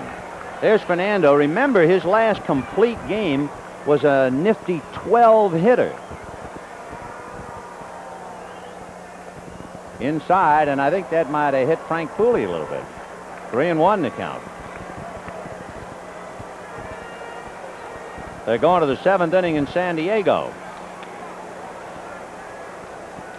with the Padres leading 5-1. But oh my goodness, that ground ball double play ball that hit the umpire. Will they chew on that one a while? Monday, fouling it back, 3-2. We talked about Laskey retiring 14 in a row. Fernando's retired 10 in a row. And one of the 14, Sachs, was robbed of a hit on a fine running catch by Max Venable.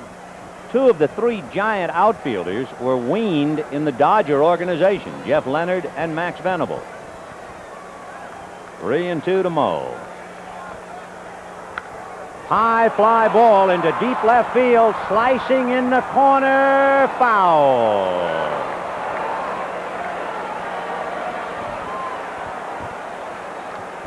Three and two.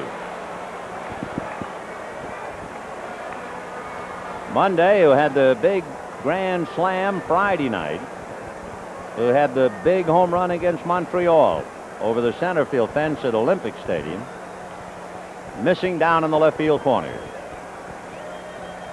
Foul back.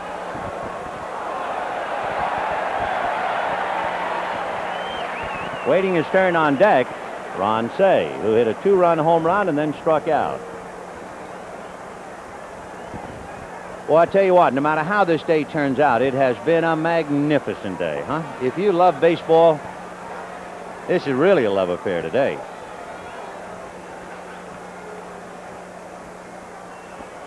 3-2 to Monday. Ground ball up the middle. That breaks the string. So having retired 14 in a row, Laskey gives up a base hit to Monday, and that will bring up Ron Cey. Cey has hit a half a dozen home runs against the Giants this year. In his career, he has consistently plagued San Francisco. Cey has hit 34 home runs against the Giants in his career, 6 this year.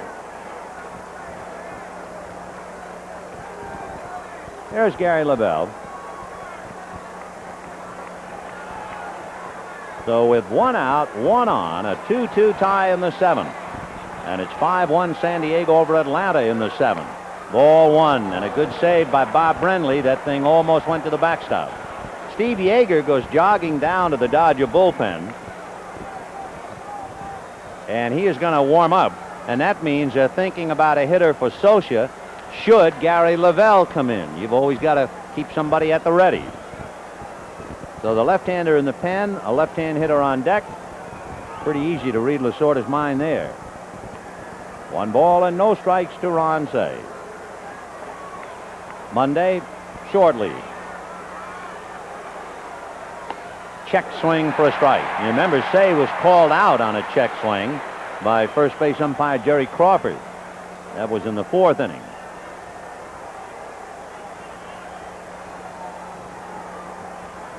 Tell me the truth. Didn't you know it was going to come down to this? Sure you did. There's a line drive base hit to right field. Stopping at second is Monday.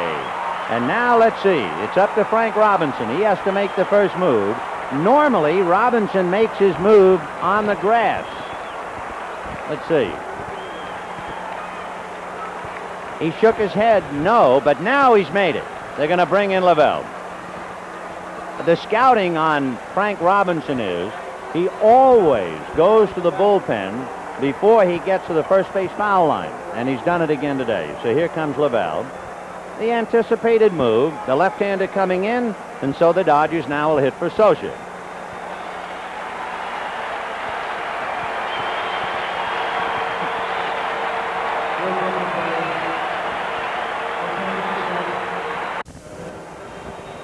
Number 43. So Gary Lavelle coming out of the Giant bullpen to pick up for Bill Laskey, Laskey went 6 1/3 innings, allowed 2 runs and 6 hits, no walks, and just ran out of gas after retiring 14 in a row, a single by Monday and a single by Say. Now that left-hander Lavelle has been brought in, the Dodgers go to the bench, and Jose Morales will be coming up against Lavelle. Gary Lavelle is 6-2 in his last 26 games, and his earned run average is 2. Of course, he is the San Francisco career leader in saves and appearances. So you talk about a veteran, you get him now with left-hander Lavelle. Gary for the year is 10-7. This is his 68th game, and he has saved 8.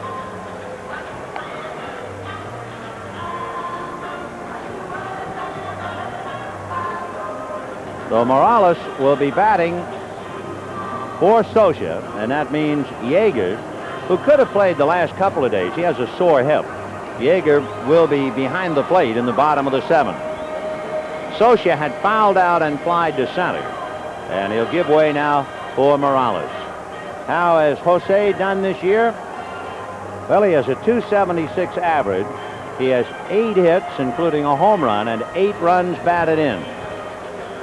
The other half of the bullpen, now that Al Holland was used up left today, the other half, right-hander Greg Minton begins to throw in the Giant pen. The pitcher spot is due up 3rd in the bottom of the 7th inning for San Francisco, so they get Minton ready.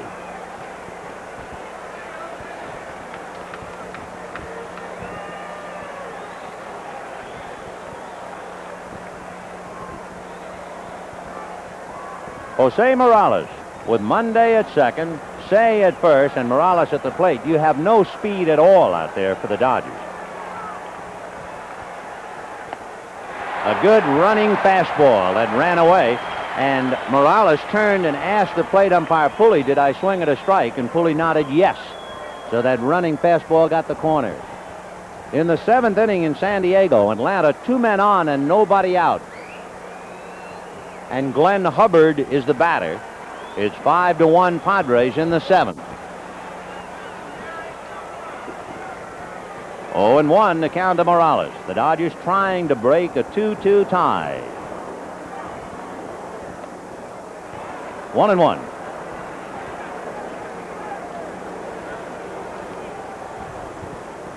So Luis de Leon is in a jam in the 7th inning. 2 on, nobody out. Hubbard at the plate, 5-1 Padres. Curveball hit foul off first, and that will go back into the stands out of play. 1-2 to Jose Morales. Say and Monday taking their lead.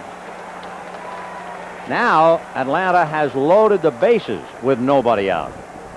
So De Leon is in a mess, leading 5-1, but Atlanta with the bases loaded, nobody out. Foul ball. Gary Lavelle, 33-year-old hard-nosed left-hander out of hard-nosed country. He comes from Scranton, Pennsylvania.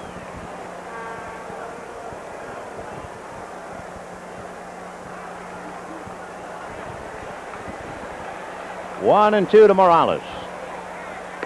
2-2. One of the high points certainly in Lavelle's career. In the 77 All-Star game, he worked 2 innings and struck out Yastrzemski and Jackson along the way. Ball 3. Down in San Diego, Luis de Leon has come out, and Dave Dravecki is coming in to relieve with the bases loaded and nobody out. 5-1 San Diego. Top of the 7th. 3-2. The runners do not go, and the pitch is going to be lined foul.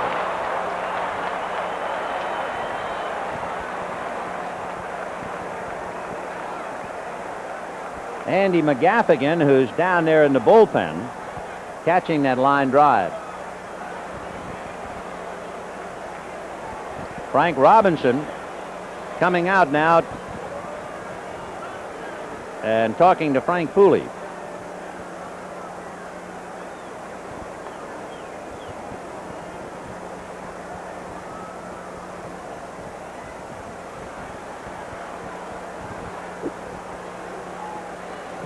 3-2 the count to Jose Morales.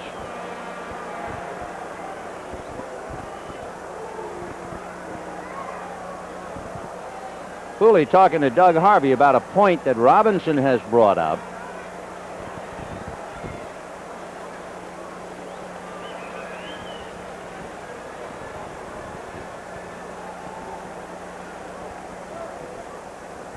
And the umpires want privacy to talk about it.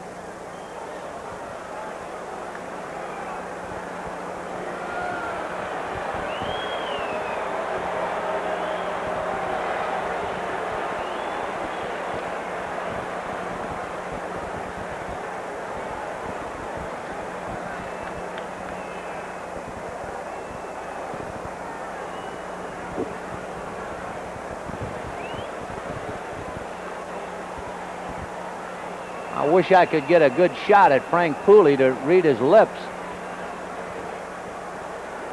It's talking about you brought in Lavelle, and I just saw him say the Dodgers brought up Morales.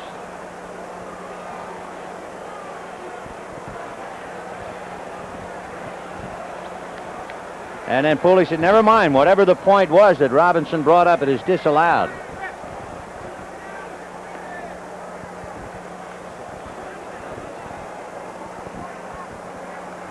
Naturally, the pitcher has to pitch to a batter. So 3-2 to Jose Morales with 1 out. Runners at first and second.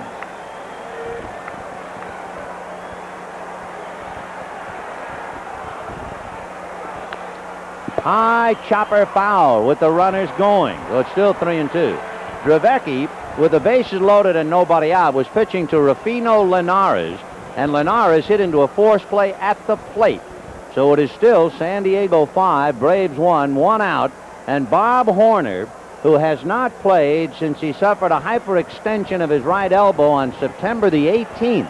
Bob Horner is coming up with the bases loaded. The runners go, and Morales fouls it away. Another big moment in 2 ballparks. We're all going to be in a rubber room by the end of today. I don't care how it comes out. All right, Monday and Say going 3-2 with Morales up there. Horner hitting with the bases loaded against left-handed Dravecky in San Diego. And Horner popped it in the air to shallow right center. And it's caught, and the Braves have to hold. So the bases are still loaded in San Diego with 2 out. And San Diego leading. The runners go. High chopper. Morgan's lost it in the sun. The bases are loaded. I can't believe it. Morales hit that ball down in the dirt, killed a family of worms, and then Morgan, looking up into the glare, couldn't make a play. Look at that kangaroo hop. And watch Morgan. He'll go down on his numbers. So the bases are loaded with 1 out. In San Diego, Claudel Washington is the batter. The bases are loaded with 2 out. And Dave Dravecky trying to get Washington and get out of the inning. Now Greg Minton will be brought in our game with the bases loaded. And let's see Bill Russell. Russell has gone back into the dugout. It's an infield single for Morales. So Horner, a fly ball to shallow right for the 2nd out, and Dravecky trying to get out of a bases loaded, nobody out situation. Claudel Washington is hitting in San Diego. Bill Russell is hitting in San Francisco. San Diego leading 5-1, and the Dodgers tied 2-2. And Dave Dravecky has just struck him out. Claudel Washington struck out. Meanwhile, Mark Bradley is running at first. Have you got all that? Holy mackerel.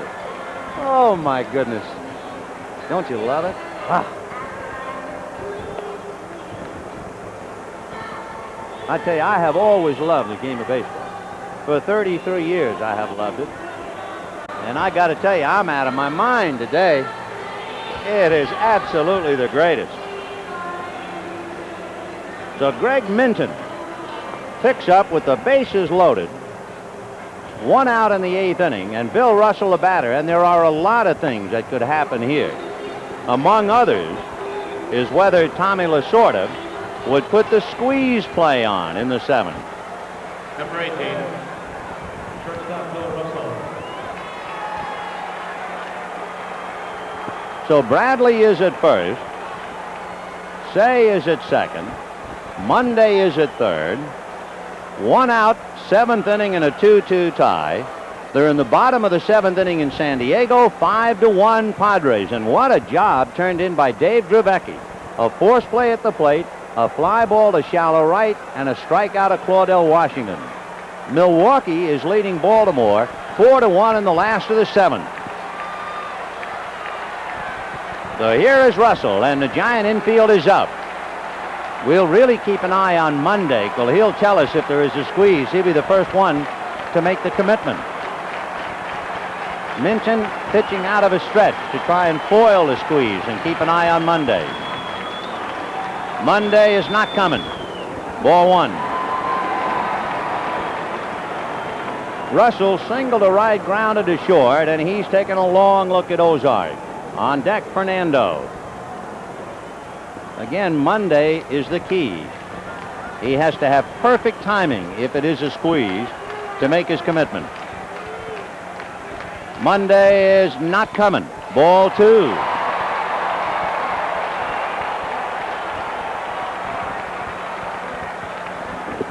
Two runs, 7 hits for the Dodgers. 2 runs, 2 hits for the Giants. And Greg Minton following Lavelle and starter Laskey. Well, the Dodgers don't have to worry about a pitch out now, 2-0, so let's see. Monday is not coming. Strike. This now, if there be such a thing as an ideal count, if there is an ideal count for a squeeze play, this is the count. 2 balls, 1 strike. For many managers, let's put it that way. And again, keep your eye on Monday. Monday's coming. There's the bunt, fouled away. There it was. The perfect count, the perfect spot. Russell fouled it off. 2-2. Take another look. All right. 2-2. Go back to hitting.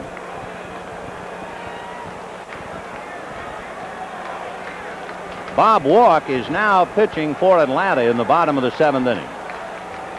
So a 2-2 tie. Bases loaded, 1 out. Russell trying desperately to get somebody home.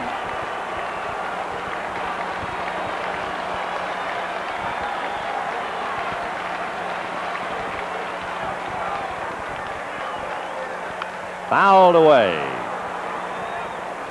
Gee, over the last week, how many big games have involved a bases loaded situation? So many. And even Friday night, of course, the home run by Monday came with the bases loaded. The chant begins again. Beat L.A., beat L.A. That's all they've got up here this year. But it's enough for Giant fans.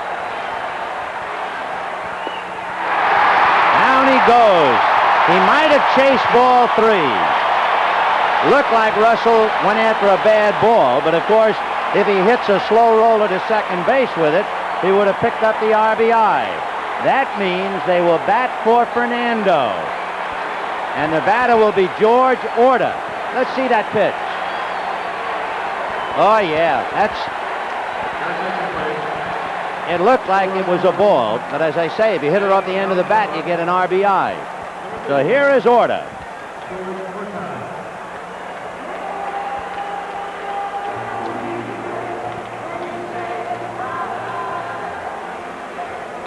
So Valenzuela went 6 innings, allowed 2 runs, 2 hits. He walked 5 while striking out 9. And Fernando finished up, retiring 10 in a row. He is still the pitcher of record. If Orta can come up with something to get a run over, and the Dodgers go on to win it. Fernando could win his 20th, but this is the only shot left for Fernando. George Orta. Tom Niedenfuer will be pitching the 7th inning. And there's Fernando. He gave it his best shot. He allowed only 2 hits. He walked 5, struck out 9, and he certainly responded to the pressure of the game. Magnificent performance. Peter O'Malley dying a little bit behind the Dodger dugout, listening to the San Diego broadcast, which is piped into San Francisco. And here is Orta.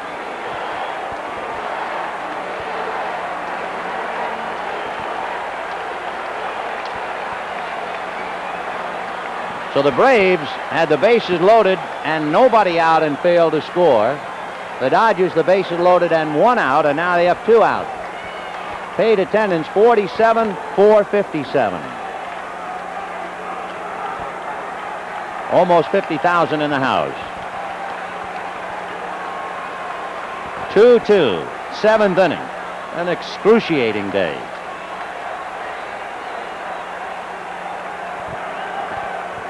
Monday, Shea, and Bradley on the lines. Ball 1. Well, that 2-1 count will hang in the air for a while. The Dodgers, the perfect spot, and then Russell fouled it off.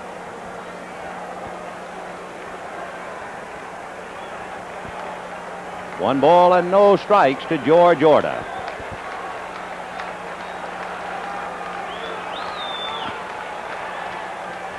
Ball 2. Well, he was behind to Russell 2-0. Fought his way back. They're going to the top of the 8th inning in San Diego, and the Padres leading Atlanta 5-1. And Dave Dravecky pitching for San Diego. We're 2-2, 7th inning, 2 out, bases loaded.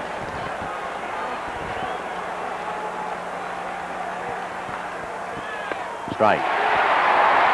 So it's the same pattern as with Russell. He fell behind 2-0, got a strike.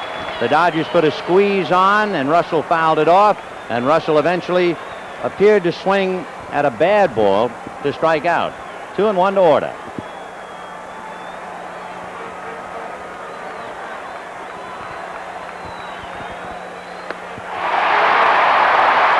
Two and 2. Giant fans reacting as you know they would, as if this was the most important game of the year for them. It's all they've got left. Beat L.A. And the chant begins again. Beat L.A.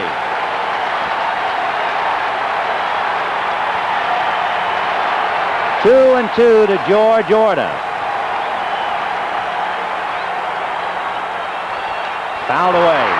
Foul at the plate. Bob Brenly shaken up on that.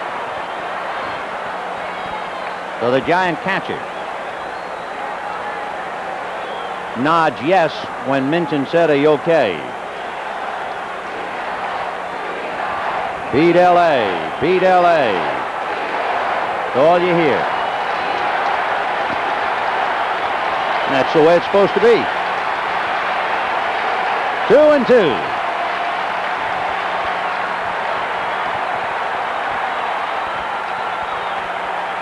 High chopper to Morgan, and they're going to get out of the inning and off the hook.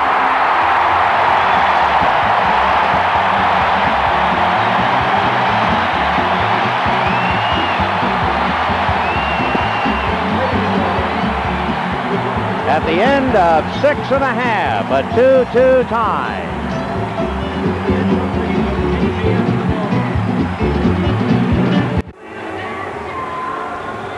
We're going to the bottom of the 7th inning at Candlestick Park, and the Dodgers make 2 changes.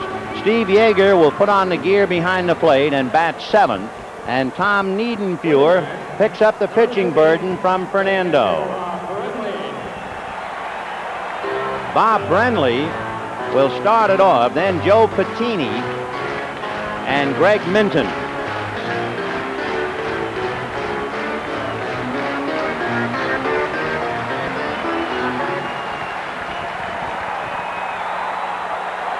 Tom Niedenfuer with a record of 3-3. Strike.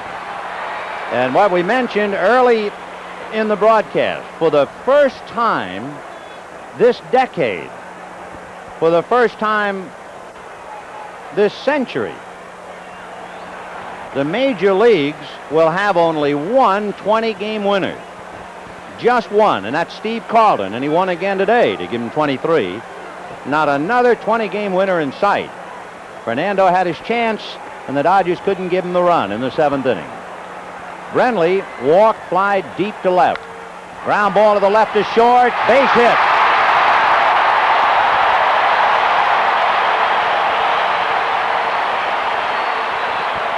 Now Piccini is being called away, and Champ Summers is coming out of the Giant dugout, a left-hand hitter, to bat for Piccini. Batting for Piccini, number 6, Champ Summers.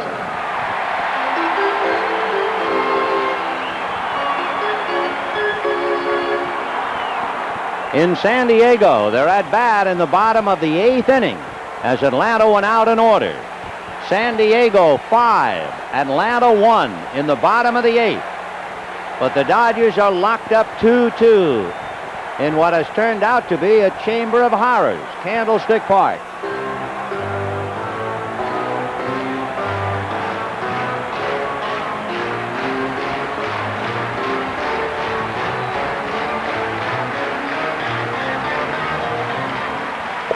The Dodgers, in a sense-looking bunt. They've shortened up Say, and Garvey ready to push off the bag. And Summers swinging. Ground foul. Foul ball.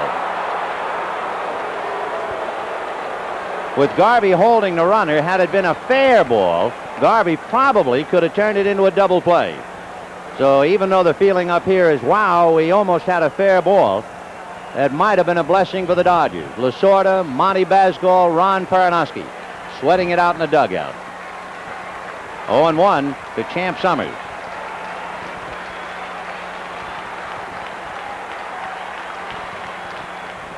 Strike 2.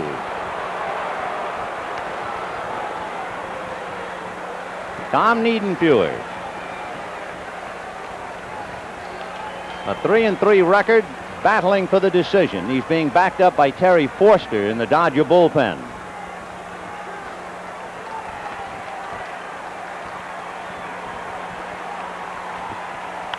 A drive to right field, hooking in the corner. It's off the fence. It bounces by Monday. Here comes Brenly, and they're going to stop him at third.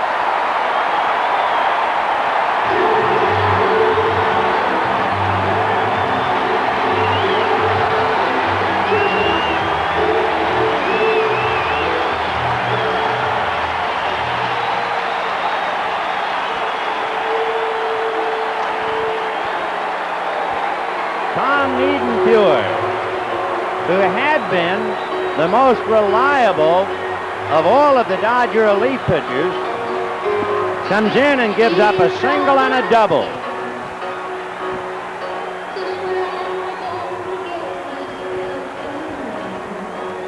And with second and third and nobody out, Greg Minton is due up. And let's see about a move by Frank Robinson.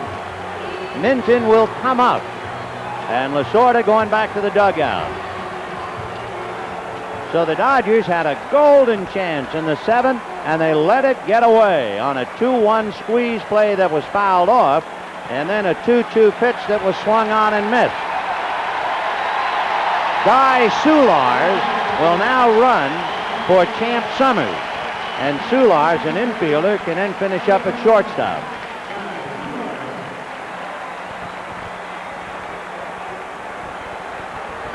So Soulars at second, Brenly at third, Minton a left-handed batter. Then you have Max Venable and Joe Morgan, 2 more left-handed batters. And Forster throwing in the pen. The infield is up. And of course now the Dodgers have to contend with a possible squeeze. Brenly at third. Full swing, 0-1.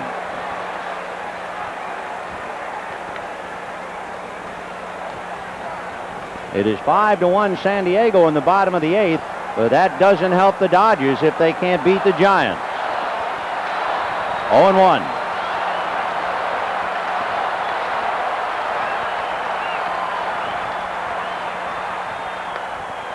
Oh, 2. Niedenfuer, of course, trying to blow him away. Tom looking for his 60th strikeout.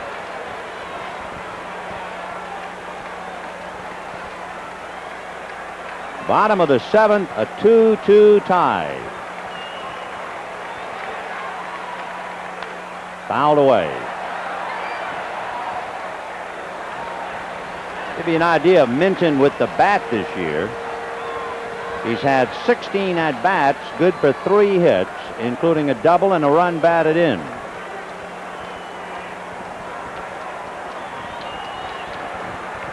Oh, 2.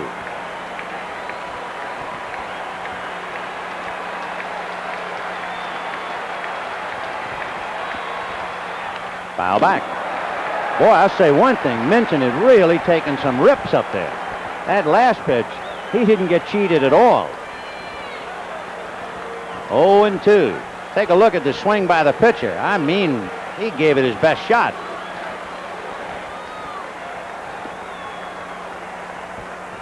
Brenly at third. Soulard running for Summers at second. Nobody out. 2-2, 7th inning.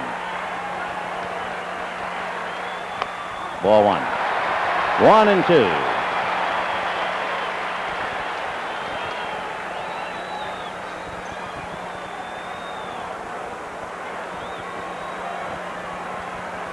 Outfield shaded to left field on Minton. Strike 3 call. Breaking ball got him. 1 out.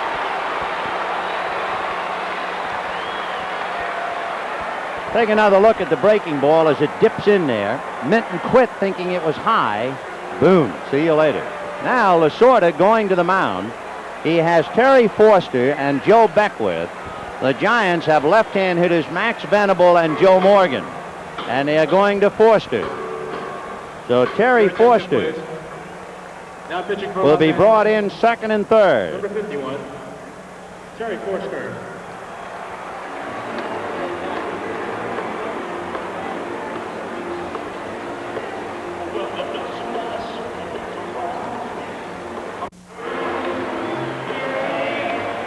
Trying to reflect the mood at Candlestick Park. They put on an old Elvis Presley record. We're all shook up. Well, Terry Forster, who pitched so well but lost against the Giants when he was involved in the 12-inning game. He gave the Dodgers a great 2 innings and then weakened and took the defeat in the 12th. That was a game where the Dodgers had a chance to win it, remember, in the 9th with the bases loaded and couldn't do it. Terry will be pitching to Jim Wolford, a right-hand batter, who will hit for Max Venable, and Wolford then could stay in the game, and Jeff Leonard would move into center. They are going to the 9th inning in San Diego. You talk about hanging by the neck. Imagine the Braves. If that game ends and they lose, they have to sit there in San Diego and wait to find out whether they can go home and then go to St. Louis or go to Los Angeles for a game tomorrow.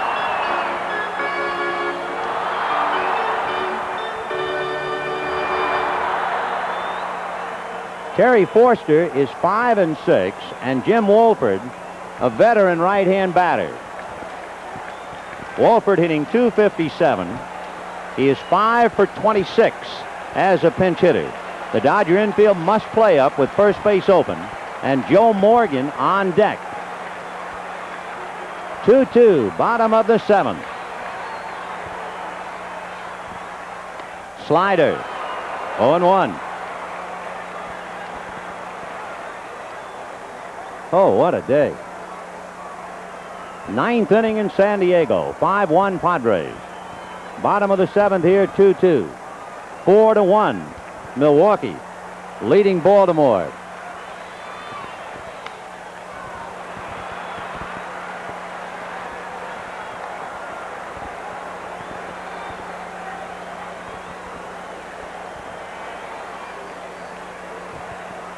That Baltimore game is top of the 7th. Soulars at second, Brenly at third, 1 out. Foster trying to get Wolford. Got him. Oh, did he break off some mean breaking balls? Woo! Number 8, the second baseman. He's not out of the woods yet. 2 down in the 7th inning. And the dangerous Joe Morgan coming up. And as they do up here, they play the music from Jaws, that ominous sound as Morgan checks in. Joe has walked, popped to short, struck out. Brenly at third, Soulars at second, 2 out in the 7th, a 2-2 tie. Ball 1. On deck, right-hand hitter Jack Clark. Baltimore. It is Milwaukee 5-1 after 8. And in San Diego, there is 1 out in the 9th inning. And Glenn Hubbard is hitting down there. Another little second baseman. Fastball, 1-1.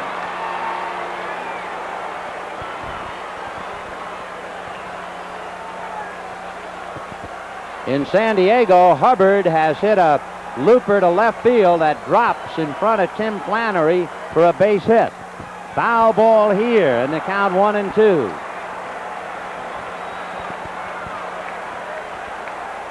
So Hubbard gets a 1-out single in the 9th inning in San Diego. Soulars and Brenly at second and third at Candlestick. And 2 out. 1-2 the count to Joe Morgan.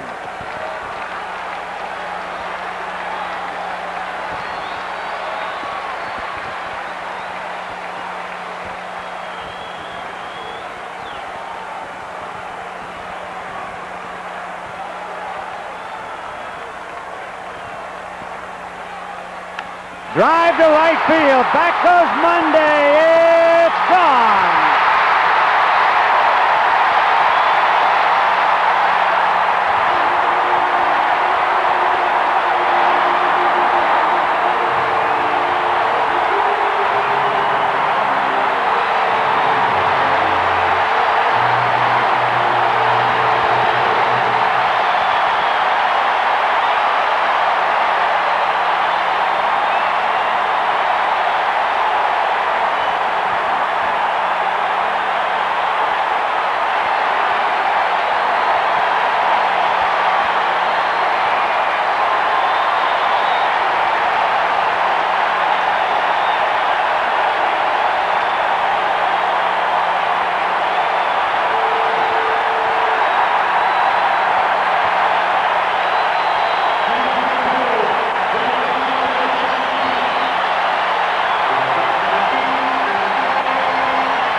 Ground ball wide to third to say he gets the out, the most uneventful out of the year. And at the end of 7, Giants 5, Dodgers 2.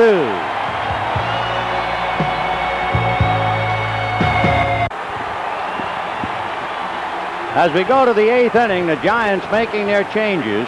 Jim Wolford is now in left field. Jeff Leonard moved from left to center. At shortstop, Guy Soulars batting 8th. And just to really shake up the crowd, as Joe Morgan has crippled the Dodgers with a 3-run home run, they post the final score that San Diego has defeated Atlanta 5-1. And of course, that is music to the Giant fan, because now they know that Atlanta can't win it, but San Francisco can ruin the Dodgers. Foul ball by Sachs, 0-1.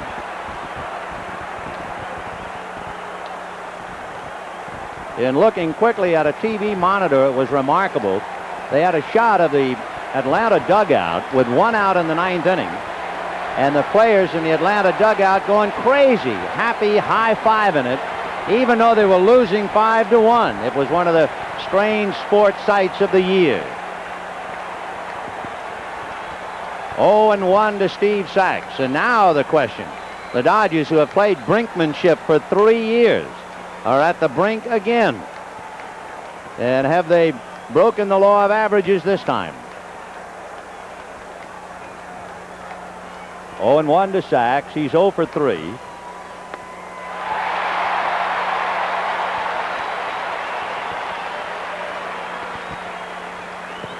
Greg Minton came in to pitch to Russell with the bases loaded and 1 out.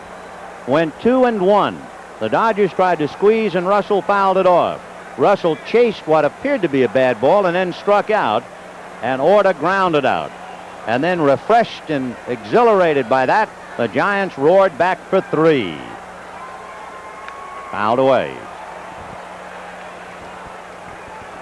So the Dodgers have 6 outs left to them. Down in 80, they fought Houston to a standstill. Down last year to Houston, they came back. Against Montreal, they came back.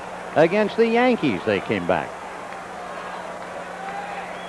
And now in 82, they're really trying to do it the hard way. Fouled away. Valenzuela, Niedenfuer, and Forster. Niedenfuer is the pitcher of record. Laskey, Lavelle, and Minton. And Minton is the pitcher of record.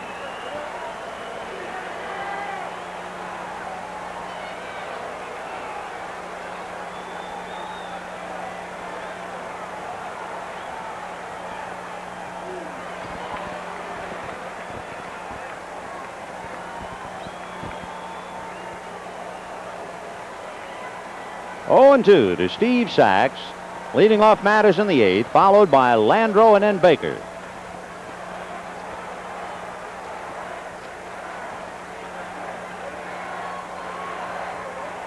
Ground ball to the right side to Morgan. Got him. 1 out in the 8th inning with Kenny Landreau coming up.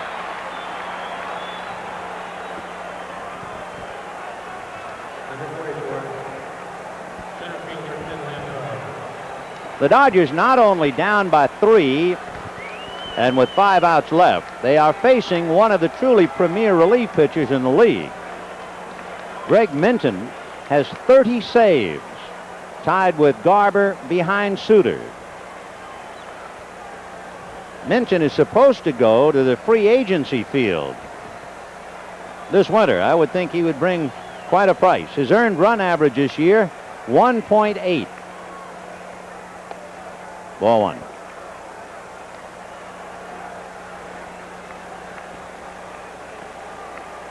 Minton doesn't walk a lot. He doesn't strike a lot. He just gets a lot of outs. Ground foul. So the Dodgers scored 2 in the 2nd.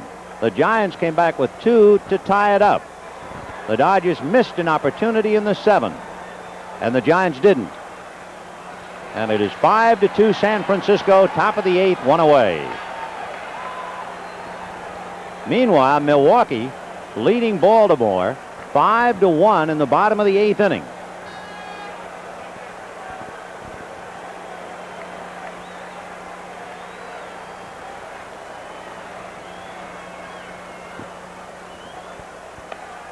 I was just thinking, you know, today is the anniversary. It is the 31st anniversary of Bobby Thompson's home run that beat the Brooklyn Dodgers, the most painful day in the history of the borough of Brooklyn as far as baseball is concerned. Landreau, a fly ball to left center. Leonard coming over and can't handle it. And into second base is Landreau. When they took Venable out, they're hurting out there defensively. And Leonard couldn't handle that high fly ball. It'll be a double for Kenny Landreau. And the Dodgers alive. Big break.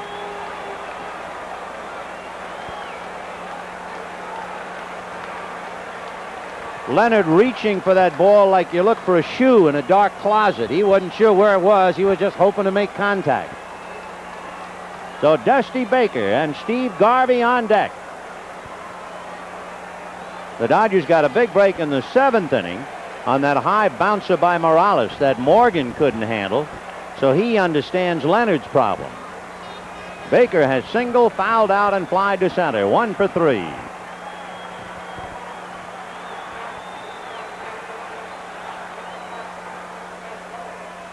Fouled away.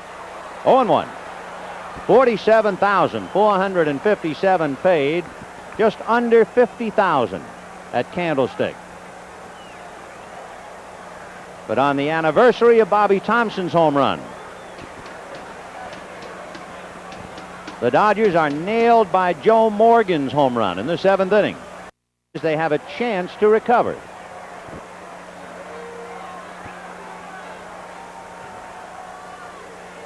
Line drive down the left field line and in the corner. Landreau will score. Baker into second base and holding, and the Dodgers are still alive.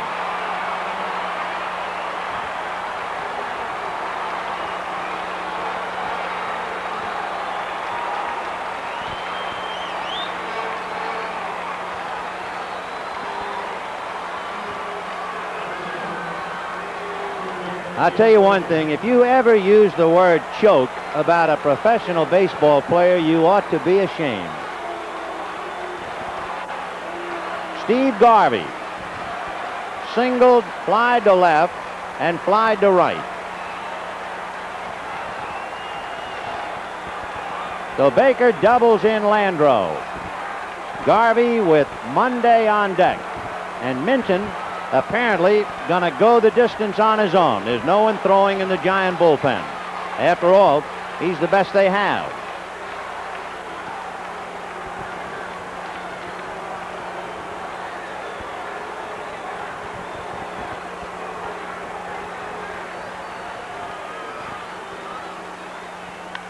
Hit down the line, foul, into the stand. 5 runs, 5 hits for the Giants. 3 runs, 9 hits for the Dodgers. Top of the 8th inning. The Braves have lost.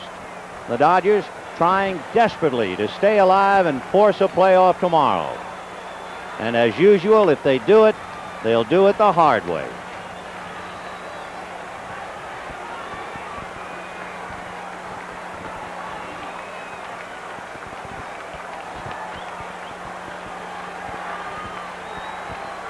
Oh, and 1.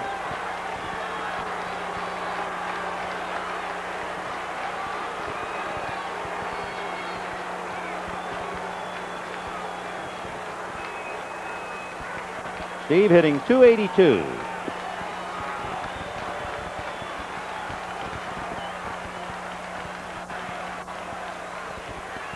Almost hit him on the hand. Of course, it's a good pitch. Garvey likes that breaking ball down and away, so Minton kind of driving him out of there. 1 ball, 1 strike. And the Braves are sitting in Jack Murphy Stadium, wondering where to go.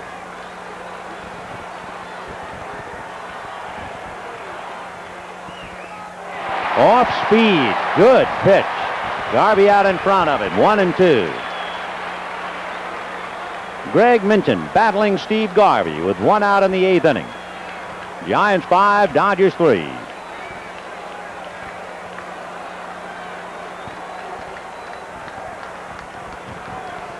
Baker just knocked in a run, standing at second.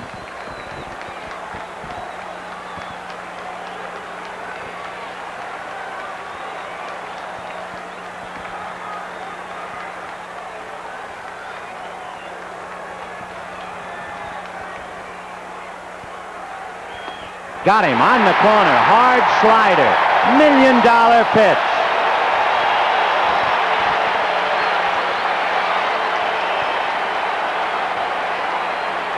So Garvey caught with the slider on the corner.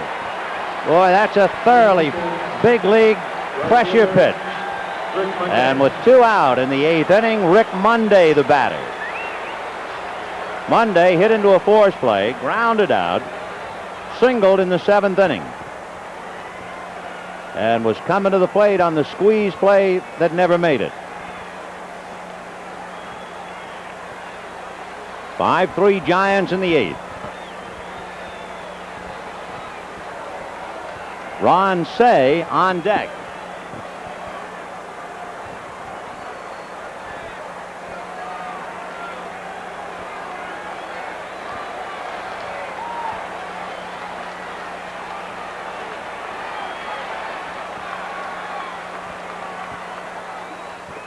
Ball 1. The Giants have Smith, Evans, and Leonard in the bottom of the 8th. Giants 5, Dodgers 3, 2 out, top of the 8th. Baker at second.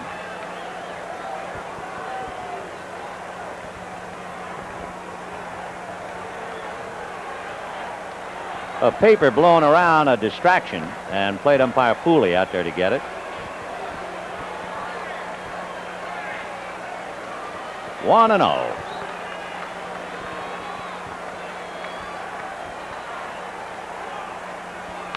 High chopper back to Minton, who'll make the play.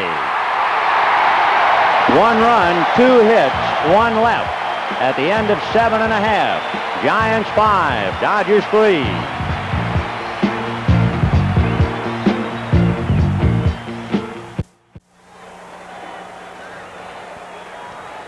In the bottom of the 8th inning, the Giants leading the Dodgers 5-3. Reggie Smith, Darrell Evans, and Jeff Leonard. Reggie Smith struck out, walked, and grounded out, and lifts one to center. Landreau coming up, makes the catch. Can you imagine how it must feel to be Terry Forster, to come in and throw strikes and strike out Jim Wolford, and with runners at second and third and 2 out, get 2 strikes on Morgan, and then have him hit that big home run.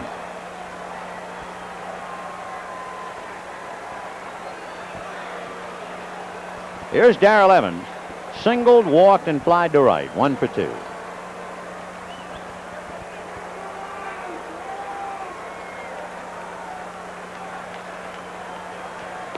Ball 1. When the Dodgers bat in the 9th, they have Ron Say, Steve Yeager, and Bill Russell, or hitters. 2-0.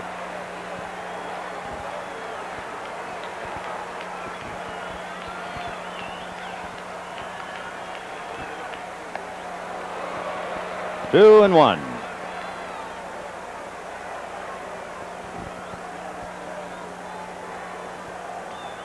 In the Dodger bullpen, Joe Beckwith, who was throwing in the 1st and 2nd inning, is up again. 2-2 to Darrell Evans.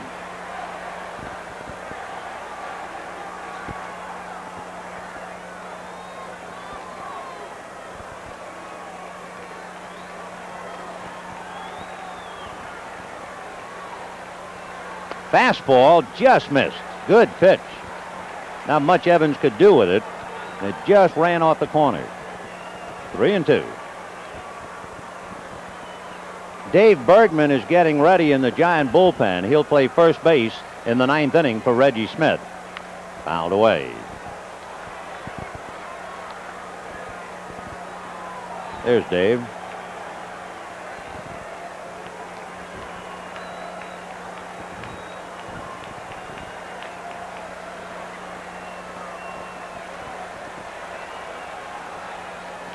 Foul the fastball away. Still 3-2.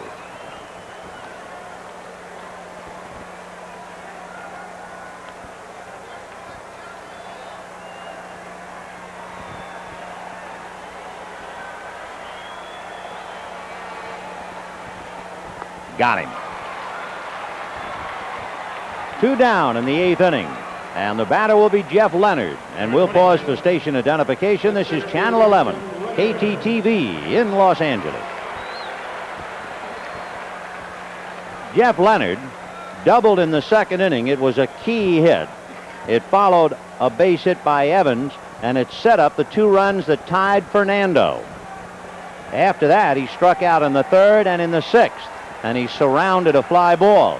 but his double was the important contribution of the day. Fouled away. Fernando in 6 innings allowed only 2 runs and 2 hits, walked 5, struck out 9, and came away no decision, and foiled for the 3rd try of getting 20. Check swing and a dribbler back to Forster, and Terry throws him out. So at the end of 8, the Giants 5 and the Dodgers 3.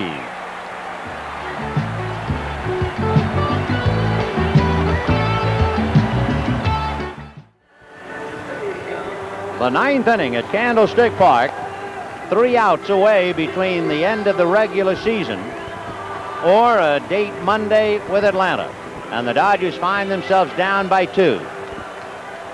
Interesting to look at Terry Forster. He faced 6 batters today.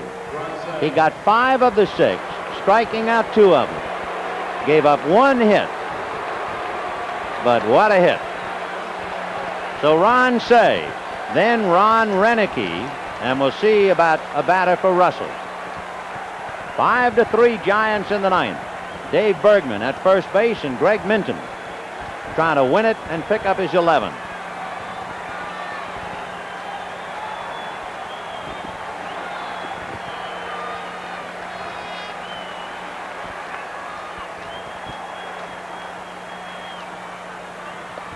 Ball 1. Minden came in the 7th inning to pitch to Bill Russell. There's Bergman. But he came in the 7th inning with the bases loaded and 1 out.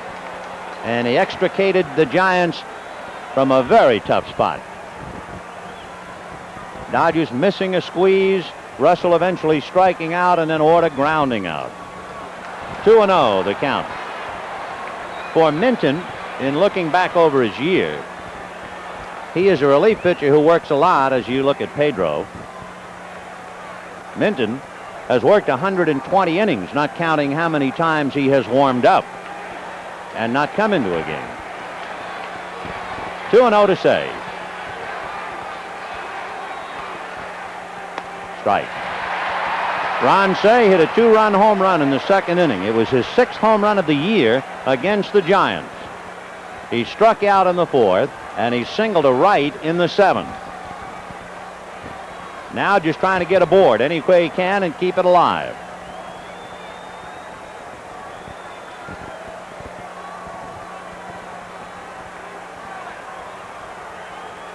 Ground ball back to 3rd. What a stop by Evans. His throw got him. Oh, what a clutch play by Darrell Evans.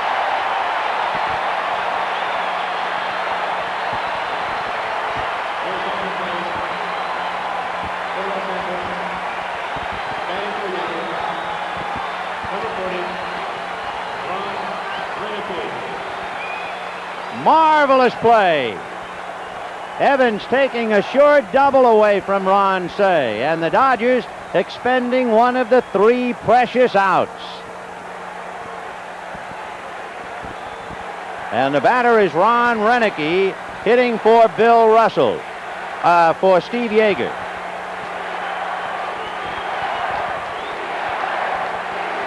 And the chant again. You can probably hear it in Los Angeles without a sound system. Beat LA, beat LA. They're going to live on that all winter up here. 0-1.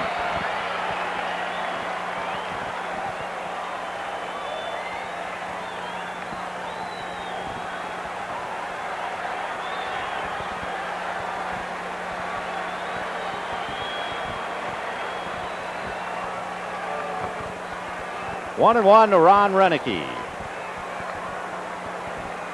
Renicky hitting .307 as a left-handed batter. And he was the most productive Dodger pinch hitter with 13 hits and 5 RBIs.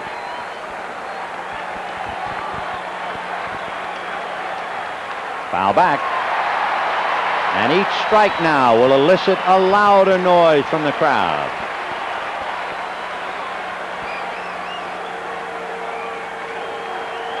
One and 2 to Ron Renicky after a dazzling play by Darrell Evans.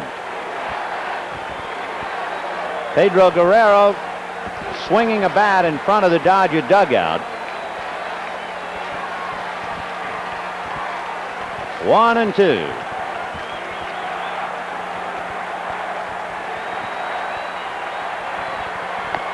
On the corner.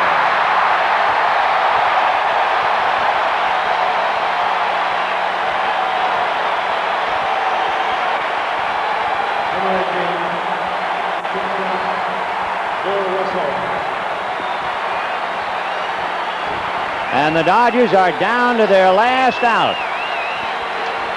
Boy, I'll say one thing. It would have been a lot less painful had Atlanta just won in San Diego. Now, of course, this crowd on its feet, enjoying the writhing last moments of a Dodger ball club one step from the end of the year. Russell with Guerrero on deck.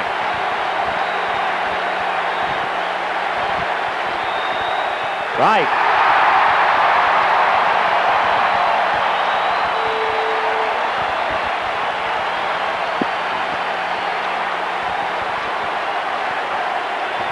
Boy, you'd think the Giants were heading to the playoffs, wouldn't you?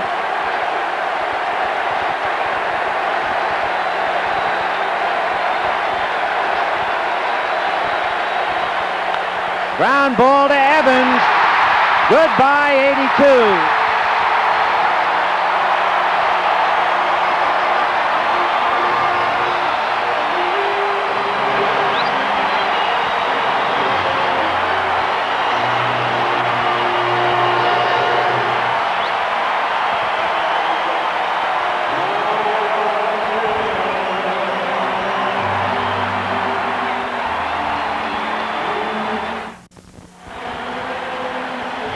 The totals on the ball game. The Giants 5 runs, 5 hits, no errors. The Dodgers 3 runs, 9 hits, no errors. Greg Minton, the winning pitcher, Terry Foster, the loser. And so the Atlanta Braves have won the National League West, and they will go to St. Louis, and our heartiest congratulations to them. A long, bitter, and yet exhilarating year that winds up for deep frustration for the Dodgers and a victory for the Atlanta Braves. Quite a moment here, too, watching various Giants and Dodgers bear hug one another, a tribute to the professionalism of the Giants, who wanted so badly to beat the Dodgers for no other reason than pride told them to do it. And Darrell Evans put a bear hug on Dusty Baker, as did Al Holland. And that one picture seemed to sum it up. And congratulations to the Giants, who had been eliminated but refused to just go through the motions. And congratulations to the Dodgers, who gave it all and came up a couple of bucks short. What a year.